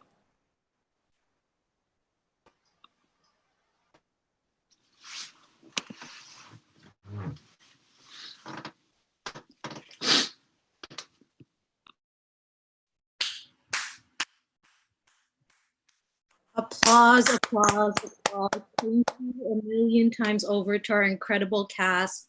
Stephanie Kuo, Ben Beckley, Jennifer Paredes, Maria Cristina Oliveres, Nicole Javier, Ricardo Vasquez, and Vanessa Kai, as well as our incredible director, Seonjae Kim, and of course to our amazing author, playwright, Jessica Huang. Everybody, you can come out now. You can, let's give a virtual bow. Everyone in the audience, don't be shy. Applaud in the chat. We love you all. Oh. This is so wonderful. Thank you all so, so much. All right, now we're going to take a 5-minute break, and then we're going to return with a conversation between Xavier Cortada and Jessica and Seonjae. So join us after the break. Thank you all so much.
Hi, folks. I'm Ian Morgan. I'm the Associate Artistic Director at the New Group. And I am just here to welcome our guests for our discussion after the reading today. So let's bring them in, and then we can get to talking about what we just experienced. Jessica Huang and Seonjae Kim, our director, and Xavier Cortada, our guest for tonight. Let me just give you guys your quick bio introductions for those who didn't get them. Xavier Cortada is professor of practice at the University of Miami's Department of Art and Art History. And the crux of Cortada's work finds itself rooted in a deep conceptual engagement of his participants. Particularly environmentally focused, the work of Cortada develops is intended to generate awareness and action towards issues of global climate change. And he has exhibited and produced works internationally. Jessica is a playwright based in New York from Minnesota. I mentioned the place in both cases because it's relevant to the play we just watched. She is the inaugural recipient of the Four Seasons residency, the 2019 resident playwright at Chance Theater, 2018 McDowell Fellow, and 3-time Playwright Center Fellow. She attends the Playwrights program at Juilliard, and her work includes the play The Paper Dreams of Harry Chin, which we read at the New Group not too long ago in our fall reading festival. And Seonjae Kim is a New York City-based director and writer from Seoul, South Korea, who received her BA at Northwestern, and the creator and director of Riot Antigone, an original Riot Girl musical adaptation of Sophocles' tragedy that premiered at La Mama. And she is the associate director of the Broadway-bound musical K-Pop, May It Be on Broadway Before Too Long. It's already too long. It should already be on Broadway, but we can't wait. So I'm technically moderating you guys, but this is really just a chance for you all to get to talk about your work and how this play represents some aspects of your work, or it makes you think about aspects of your work. And of course, this festival is related to climate change or climate crisis and environmental racism. So we can tease out themes that might relate to that as well. My first thought from watching it, which seeing the play reminded me of again, is do we need our ancestors to get us through a crisis? Talk amongst yourselves. No, that's my. Anyone have a thought on that? I'll just start by saying I think my ancestors have gotten me through every crisis I've ever had, mm-hmm. and I think I've been lucky to get to know them and learn how to connect with them over time. But I think that their wisdom and their experiences have been, I draw on it anytime I'm faced with some sort of moment that feels insurmountable. Xavier or Seonjae, do you want to speak to that? Seonjae, do you want to speak? Sure, yeah. Well, I mean, it's something I'm thinking about a lot because I'm actually in Seoul right now, and I'm here for a little bit, and which is like a cool. I mean, it's because of the circumstances that we're in that I'm like able to be home for such an extended period of time as an adult. But it's interesting how whenever I sort of have the chance to like connect with my family and like hear stories of the ancestors I didn't meet, it's interesting how like the people I never met, like their traits that like really like remind me of myself, and like I'm very different. I chose a very different life path from the rest of my like immediate family of origin, but And so I'm like, oh my God, like, why am I an artist? Like, why am I so different? And like that, and then at the same time, when I sort of hear stories of the people I didn't meet, like there are like traits of them that like I really like identify with. And so it's really cool to sort of like see that through line. And I definitely think there's probably ways that they have like supported me spiritually without me even realizing over my life. Well, Jessica, I just want to thank you for such a beautiful, beautiful and moving and powerful work. I was in every word, like I understood and felt every word. And now I know why Ian invited me to be part of this, because a lot of my work in Miami talks about this, and the ancestors that I call upon are all those people who, from those who crossed the Bering Straits to populate Florida for the very first time, to those who came on rafts seeking liberty, to those who went through the swamps to find freedom through the Underground Railroad. Miami is a place built on water, and it is by the perseverance of everyone from Eddie all the way down, and about how we live not in a place, but in a process. Miami is a process, not a place. We have it in ourselves to summon that DNA of our ancestors to try to find a path forward. And there are people along the way, the people that kept on going on your play, powerfully expressed, whether it's the jailer, or whether it's the one who's indifferent and self-absorbed at the walkie-talkie, or at the ship, who is self-serving and only responds if there's something in it for them. We live in a world where our ancestors have all witnessed that process, and they've also experienced a natural process.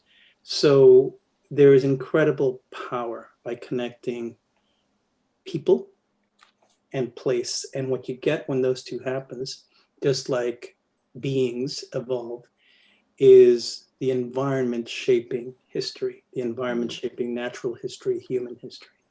And right now we are really at the precipice of catastrophe. We are at the precipice of catastrophe, and this virus has clearly demonstrated just how vulnerable we are at every level. So looking to your ancestors and looking how they navigated gives us strength. And as we have the conversation, I'll give you more examples. I use mangroves instead of plums, but I do very much value the work you did. So thank you.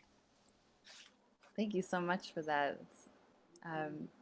I was thinking about, when you were saying that, I was just thinking about the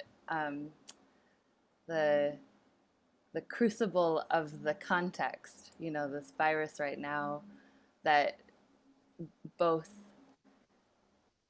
illuminates the inequities that we've all been contending with for so long, and also provides opportunity to overcome and create something new. And I think when I think about this play and what I'm working on with it, it's about these moments in history and the future where we're called to, we have been called to, or we will be called to make something new. I suppose, yeah. A new life has happened at every step of the way as they offered their baby to a stranger, like my parents were offered to this nation by their parents in Cuba. And thank you for referencing what it is that they took to sea for and fought with sharks in '98. And by the way, as a guy who lived through '98 and '94, perfectly captured the context of wet foot, dry foot. It was really beautifully done. So thank you. But to explain that this wasn't just done on a whim or even for economic security, it is because they were living in an oppressive place and they needed to find freedom. And that is why they took to sea. And over here, it's not just because they wanted an easier way to South America, in sunken Miami. It's because they wanted their daughter to live, right? It is the dire situation. And here with this pandemic, it's because humanity's fate, is at stake with the climate emergency that we're in. When you were talking about before Miami, what happened in Miami. Part of my team here at the University of Miami, a law professor, a climate scientist, an economist, and myself as art faculty, we're an integrated group that researches climate migration and what's to come. And we're talking about the collapse of nation states. We're talking about failed economies. We're talking about famine and war. And I was cringing because what you were describing is what I fear. And it's not so far off because we've seen this happen already in the Mediterranean, and we're going to see it happen in the Caribbean basin. So it's really really powerful to have you do that, and then to take it across generations and centuries. So I was really moved by the way that happened. I hope that art transports us and allows us to, to see things differently, but also behave differently. And although there is some silver lining with the pandemic, things seeing differently, we're also seeing still a very polarized world, still a lack of compassion in 2063 on that boat, right? We're still seeing the other. So I just don't know how hard we need to be squeezed as humanity before we find our humanity, right? I mean, that's what I don't understand. And even in the midst of this pandemic, with 4 million Americans now having been infected, we are still having a debate over decency and public health and making it political. And if that's what's happening with something that feels so dire immediate, what about climate change? What about rising seas, where the consequences of not acting are worse than anything we're suffering right now with this pandemic, because they're irreversible and because they will only give us more pandemics. In fact, this pandemic is a consequence of climate crisis, of deforestation that reduces the ability of carbon to be sequestered, making our polluted world more polluted, which is a problem for pulmonary disease. But also deforestation causes human to animal interaction that would otherwise not happen. So we continue to destroy ourselves for instant gratification. And in this particular moment, we have an administration that doubles down on fossil fuels, even while we're seeing the consequences of it. So I know that art is the answer, so thank you, and an incredible team. The actors, just an incredible team.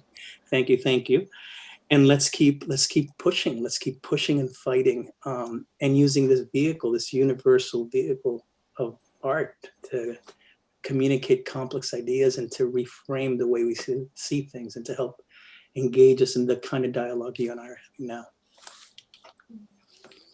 I wonder if talking about refugees is one of the ways to get at what you're saying, Xavier, that our country is of course made up of refugees, and many of us have forgotten that, but we had a play on Monday, which also was specifically about climate refugees set in the future. And it struck me that, how reminded about sort of where your people come from is a way to get to people's hearts, that once you are reminded of that, as Jessica does in this play, you actually do see yourself in the story, and you see sort of what the cycle of humanity has been, where we're always fleeing something. I think too many of us have become Braulios, right? Like right. we forget where we come from. Right. But even those that don't forget it, I don't know, when scarcity happens, I don't know. I love my favorite species, and I'm so about biodiversity, but my favorite species are Homo sapiens. I love them more than any other species. But man, we can be so mean. We can be so horrible to one another. And I don't know, I just don't know how many people would have given water if they're really worried about theirs. And the same thing happens here as we hoard through a pandemic, or we decide that we need to keep our restaurant open just so that we can make a little more money, even if it means infecting other people. I don't know. There's a part of me that needs more, more than seeing where we come from, but kind of see where we're going. And a lot of my art has now focused on looking at, horribly, but looking at the self-serving or the self-interests, the enlightened self-interest aspects of being an environmentalist, right? The ecosystem services, the fact that if your neighbor has been contaminated, then you're likely to get contaminated. So looking at the broader good, the public health, the public good, just if nothing else, to take care of your immediate need. And that's sadly the paradigm I'm feeling right now at this moment, you know, in this world. And I kind of want to change that. I think art can help us get there, but I still think we're stuck in self-absorbed instant gratification modalities. I really do. Regardless of where we come from. Oh, I love that so much, because making the case for like the public good being a personal good or an individual good, I think it's so hard sometimes, I think, to communicate or to imagine ways in which people will feel it. I think that, I mean, that's the hardest thing that I find when it comes to writing about climate change, is how to harness empathy, or how to harness an understanding of geological time. Right. In the human being. But I think that's such an interesting doorway in. I'd love to hear more about your work, if you'd be willing to talk about it. I would. I mean, I think I've been talking a lot, so I kind of wanted to give you guys a chance to talk among yourselves. But there's two pieces I do want to mention that harken to that. But let's talk a little bit more about your play, I guess. I mean,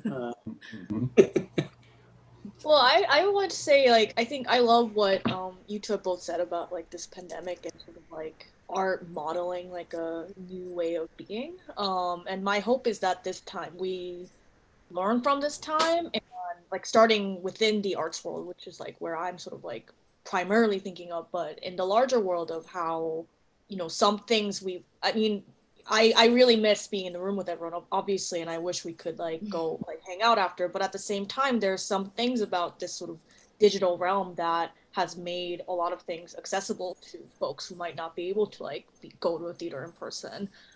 There's sort of like avenues of collaboration like that has happened because we're like in this like new realm. And so I've really been trying to like pushing myself to like think more and like less like, okay, well, when things go back to normal, like this is like a substitute for like until things go back to normal. Like, no, this is the world we live in now. This is like the reality for like, you know, I don't know when like K-pop's gonna be on Broadway. Like, I don't know when like we're gonna be able to like do this again. Like, this is how we're living right now, and that's sort of like where we are. And there are things we can learn how to do and adjust and adapt as human beings like always have. It like we see this play and kind of make something like beautiful and urgent out of this moment. And so like, you know, I sort of love that idea of like, how can art kind of lead the way for showing people like this is like a new model of existence where we do like empathize with each other more, we use less resources, like we do like reduce harm, and like how are some ways we can do that. Jessica, do you want to add to that? What you're thinking about right now creatively? Oh gosh, I mean, I think I'm thinking about one thing, which is just that it's been amazing to collaborate with people, not only in all time zones in this country, but also in Asia, and making this play without any of us having to get on an airplane that's been a really amazing thing. And you know, props to Steph and Seonjae for getting up so early in the morning, but it's I don't know, that feels like another really cool and special thing that this is teaching me, which is like, how do we build together across time and space without needing to, you know, extract anything else, which, you know, maybe is a thing that we'll be able to take into the future post-pandemic, I hope. Well, with time and space, I have a project that is about creating proximity. I don't know, you probably don't know this, but I was one of the artists at the National Science Foundation Artists and Writers program. So at the South Pole, I created a ritualistic installation where I took 24 shoes back in '06 and found quotes in newspapers about people all across planet Earth and how they had been impacted by climate change. So I put those 24 shoes as a proxy for their voices, aligning them along the longitudes where they lived, since of course all longitudes converge at the South Pole. And I did that because back then, just put your head in 2006, that's Tuvalu's problem. I don't care, some Pacific island, right? I don't even know. I've never heard of it. What, right? And everyone, there was no Hurricane Sandy, right? Like no one had understood that we were all vulnerable, right? It started, we're starting to get that now, but back then I just wanted to create empathy across distance. And I did that by conceptually diminishing the distance it's called the longitudinal installation. And it's basically taking people from Madrid and Colorado and literally having them converge inches apart, creating zero distance between them, making a point at that point.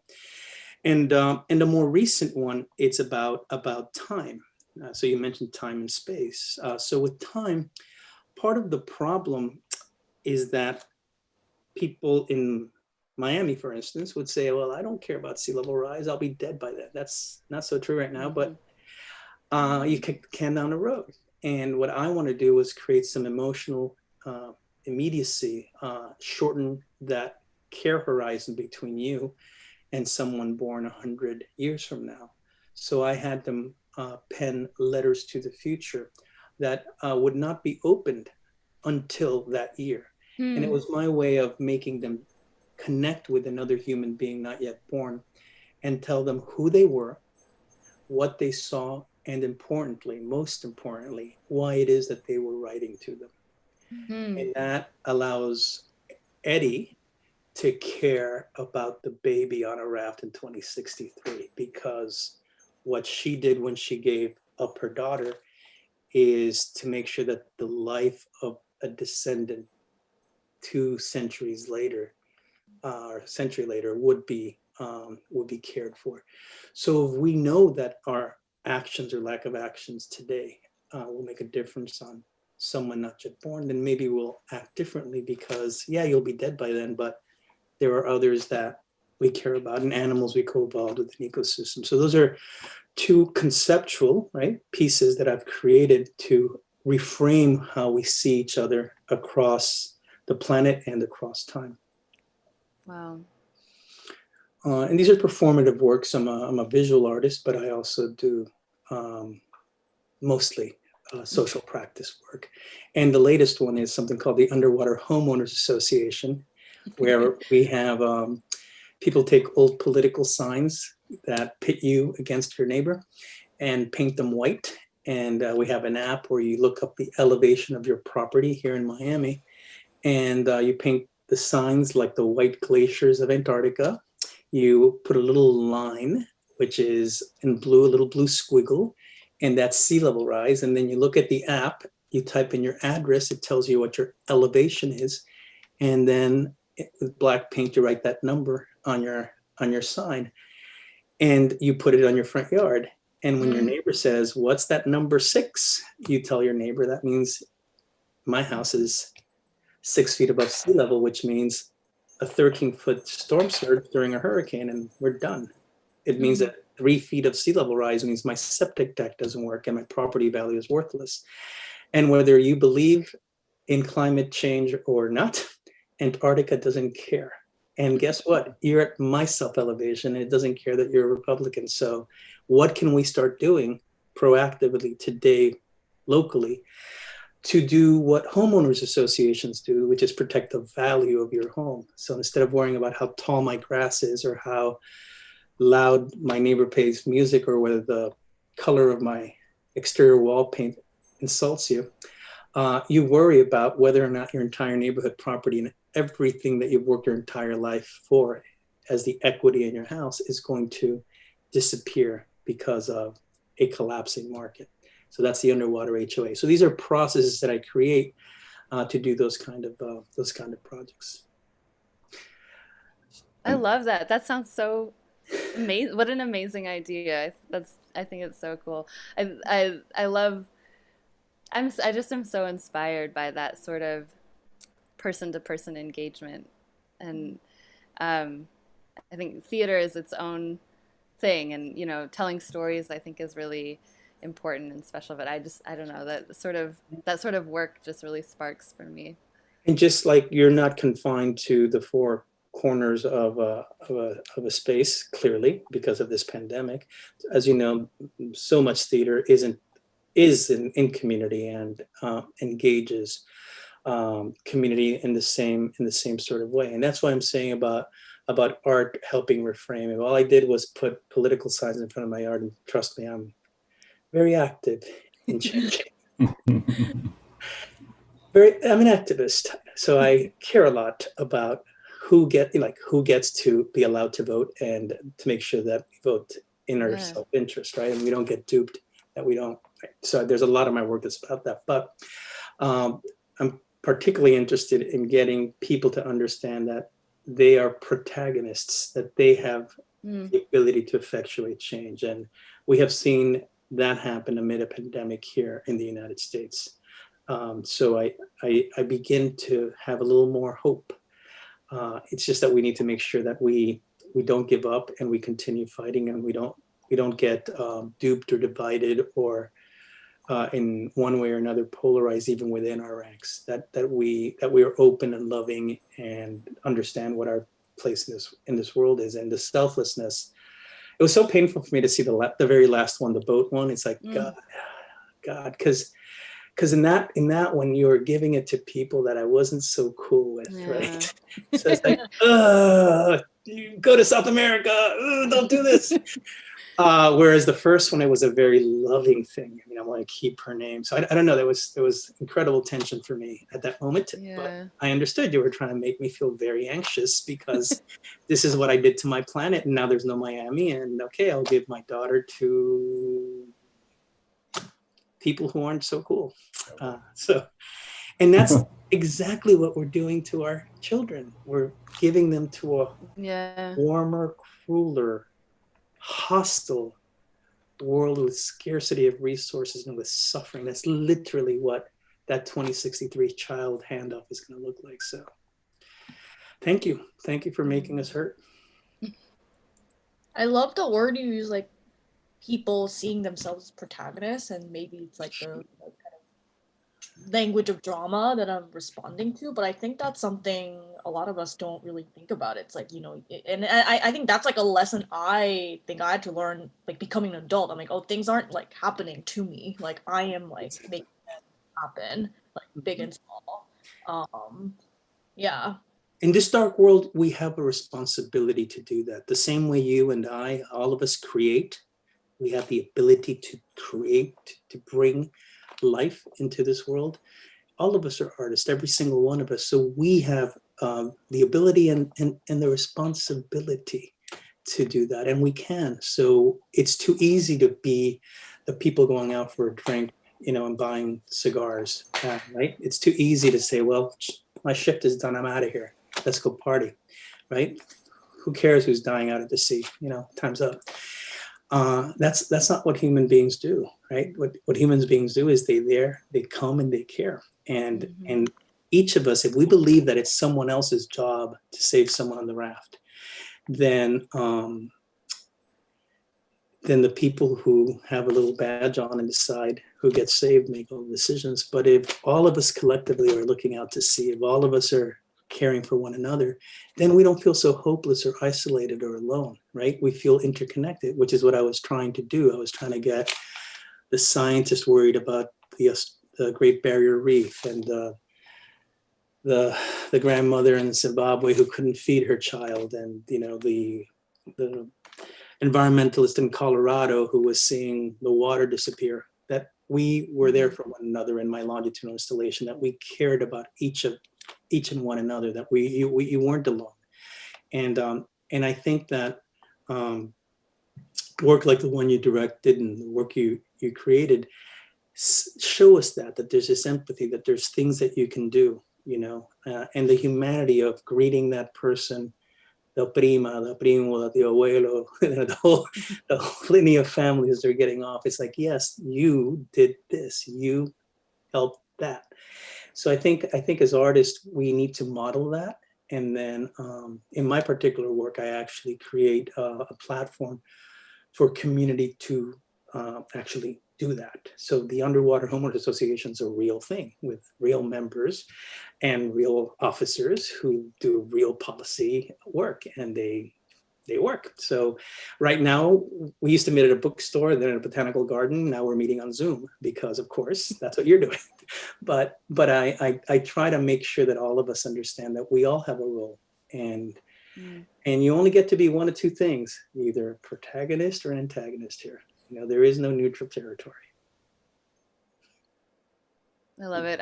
That reminds me of a Octavia Butler quote that I'll butcher, but it's something along the lines of helping each other is a good cure for nightmares. And I think is such a, you know, of course she's able to pen like the perfect phrase, but that's what I fundamentally believe in. I think when you're a storyteller, you're always trying to find a way to express that little piece that we can take away.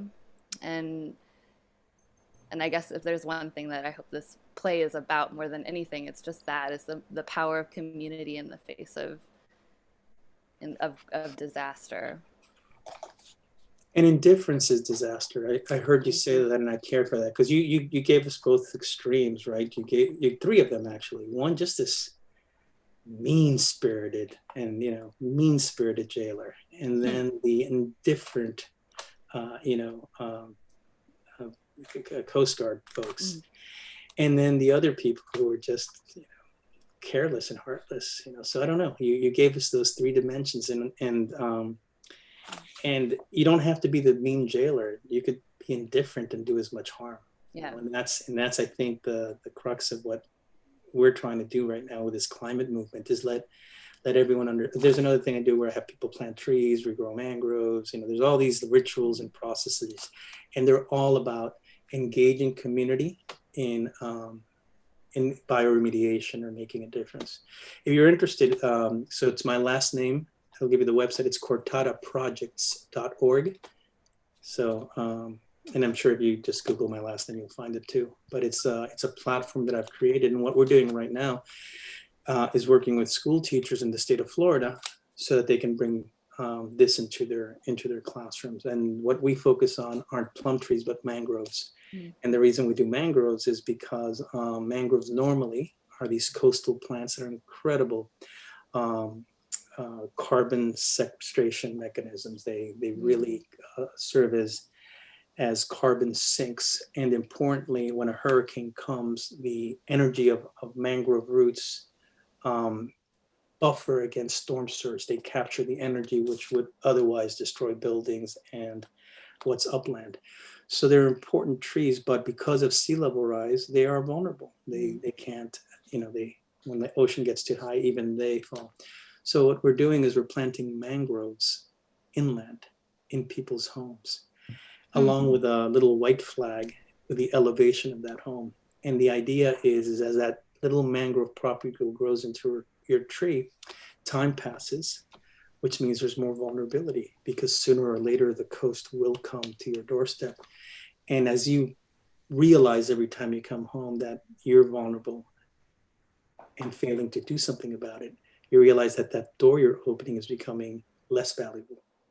So if you really care about that home where that mangrove tree is, you better do something about it before the water laps at your doorstep. So that's another project we have called Plant. So there's all these projects that we create to make that happen. The reason the mangrove was so important isn't just because of its obvious natural and very Florida specific, it's an iconic tree that fringes the entire southern part of our peninsula, but because to me, a mangrove propagule is the perfect metaphor for an immigrant, because mangroves have these little seeds, these little pods that grow, and they fall in the water, and then they float like a raft until they hit a sandbar, and then they turn and they start setting their roots. But the roots don't go underground, they're prop roots, which means that sediment gets trapped beneath the roots And literally this immigrant, just like we changed this place for the better, right? In your play, just like a mangrove that sits on a sandbar and captures sediment, that little immigrant setting its roots and helping community and creating other mangroves that help protect from storms, but also build land, because that's what they capture their tree. You literally build community. So yes, Eddie, you build a community of, yes, also police officers and all the things, the two sides that you talked about. You build community by coming here. So my initial reason for creating the Mangrove Project wasn't necessarily about it as a metaphor for some environmental service. It was about people building and creating Miami. And now I'm using mangroves to remind us that we are not a place for a process. And here's the really, really important part, that most of Miami comes from somewhere else, but in a very recent way. So my family left everything behind and built everything anew. And so did every Haitian family that came here under baby docs, or during Nicaragua, or during Colombia's drug wars, or now during Venezuela's crises. And they left everything behind and somehow figured out how to build something here, like you again say in your play. Right? So we have it in our DNA. We know our ancestors have taught us through their sweats, through their effort, through their perseverance, through their suffering and sacrifice. They have taught us how to build this wonderful metropolis. And we, their children, can just as easily take those lessons, right? Whether it's on a boat headed to South America, or on a caravan headed to Orlando where it's a few hundred feet higher, we have the ability to rebuild, to grow, as long as we don't lose sense of who we are as a people and a process. So again, Ian must be like, either he, is a genius, or he sort of, somehow figured out how to find me into this conversation. But he made my night by inviting me to spend some time listening to you and the work you created. It was really, really powerful. Thank you. Thank you so much. It's interesting to think about how to, transfer some of the approaches that you're talking about, Xavier, into the theater or into the Zoom realm, for that matter.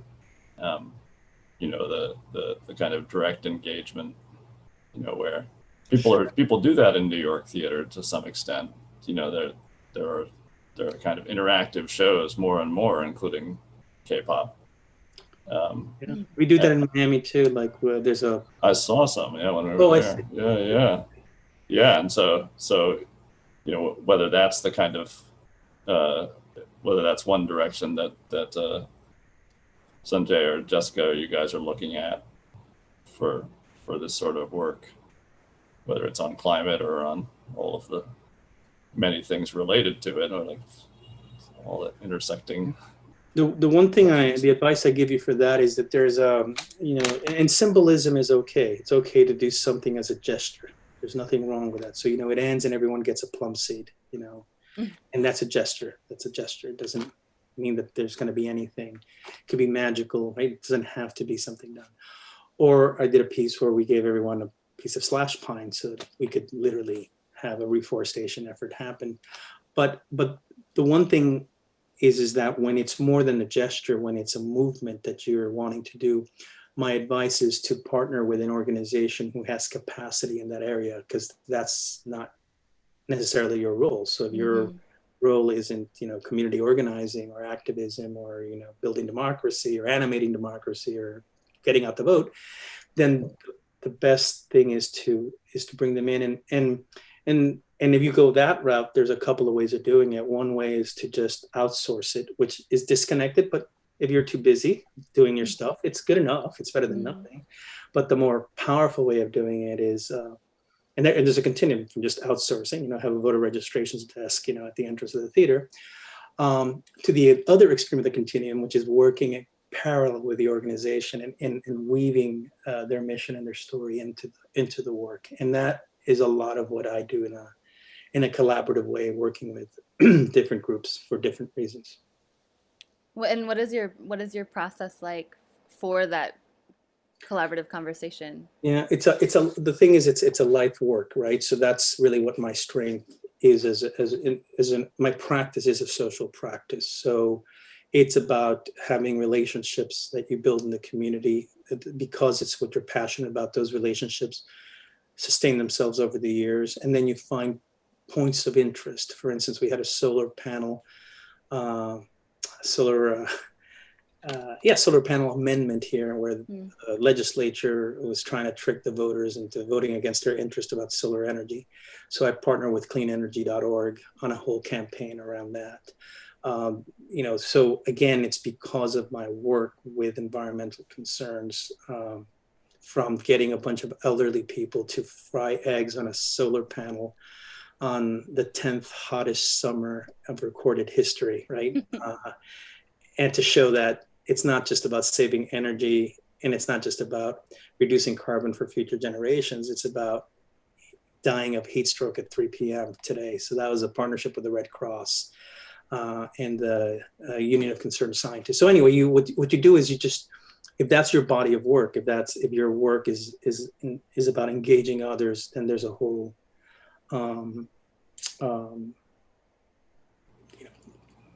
series of relationships and works that build one after the other. Like my original mangrove project has had not dozens, but about a dozen different reforestation type of works, one of which plants a tree and a green flag in every single one of our 336 schools every year. So there's different relationships that you build.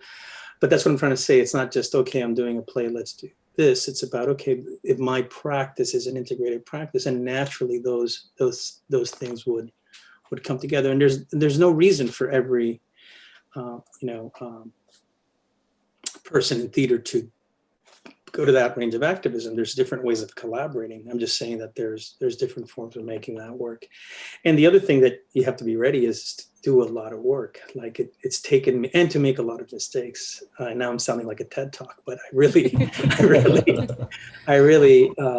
so I've made this thing cortadoprojects.org because it was just too difficult to manage, like actually a dozen URLs and Facebook accounts for all of my different projects. So you learn, oh, wait a minute, now that's what you're doing. So you find different processes and ways of growing your audience and making sure, okay, if your audience is doing this, let them know that this exists too. So there's it's just processes that you develop. And I think your best bet is to find like-minded, people in theater who care about that. I participated in a couple of HowlRound processes. You figure out what the community that you want to work with, and then you start building alliances and partnerships with them that grow this. Just don't lose sense of what your purpose is. So the way I try to explain it is that I make soap. I'm not a soap dispenser. I make soap. So that's my expertise. So I need to figure out who the soap dispenser is, so that the soap I make, which is, we're all about getting rid of microbes, right? Okay, so I figured out how to make the perfect soap to get rid of microbes. Okay, someone needs to figure out how to transport them and where the dispensers go, and is there water for that dispenser? So you can't do all those things. So you in theater, what you're doing is writing plays, then that's your soap. Then create these partnerships, right, that also help advance what you're trying to do. And if you do this as a practice through time, then you'll be much, much more successful, because every time you have a new sort of laboratory-made soap that fights the next germ, there'll be a whole team ready to support you, because now you're part of this horizontally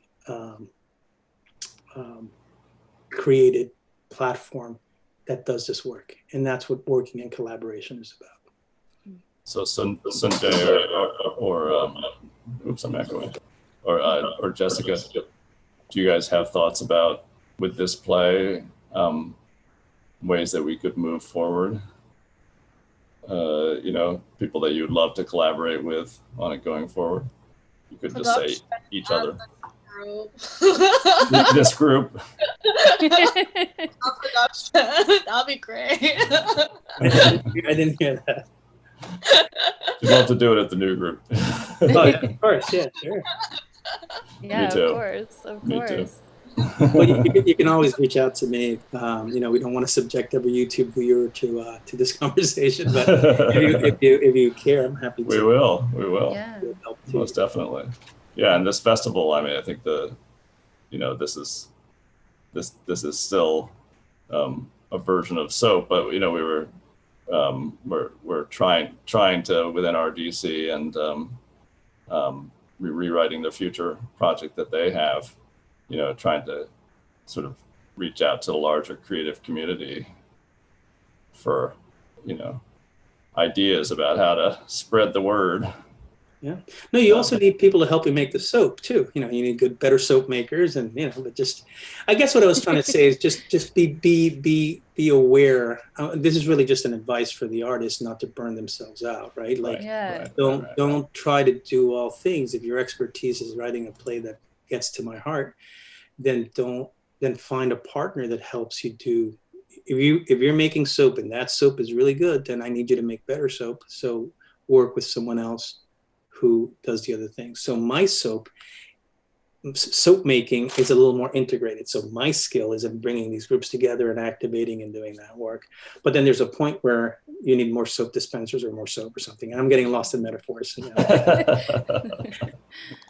Write a book. Sounds self-help book, making the soap, or no, maybe we'll call it the soap dispensers. Well, this was a wonderful conversation, you guys, and Xavier, thanks so much. Grateful. Sure. Yeah, but put so much of this this story in context, so, and some inspirational ideas for how to tackle it. I'll say about Jessica's other work, you know, the plays I've read, you know, her play Transmissions, which is also on climate change. And I know you have other ones in mind. Yeah. That just the creativity that you're bringing to, you know, thinking about how to tell this story, you know, from a human, you know, point of view, is so valuable. As tonight really showed. Well, I thank you. I really appreciate that, and I think that I don't know. I'm always a person that wants to find a way to communicate what I feel like is true, or what I feel like is the truth that seems to be just, you know, sort of screaming at me, and find a way not only just to communicate it, but sort of implant it in others so that it can grow there too.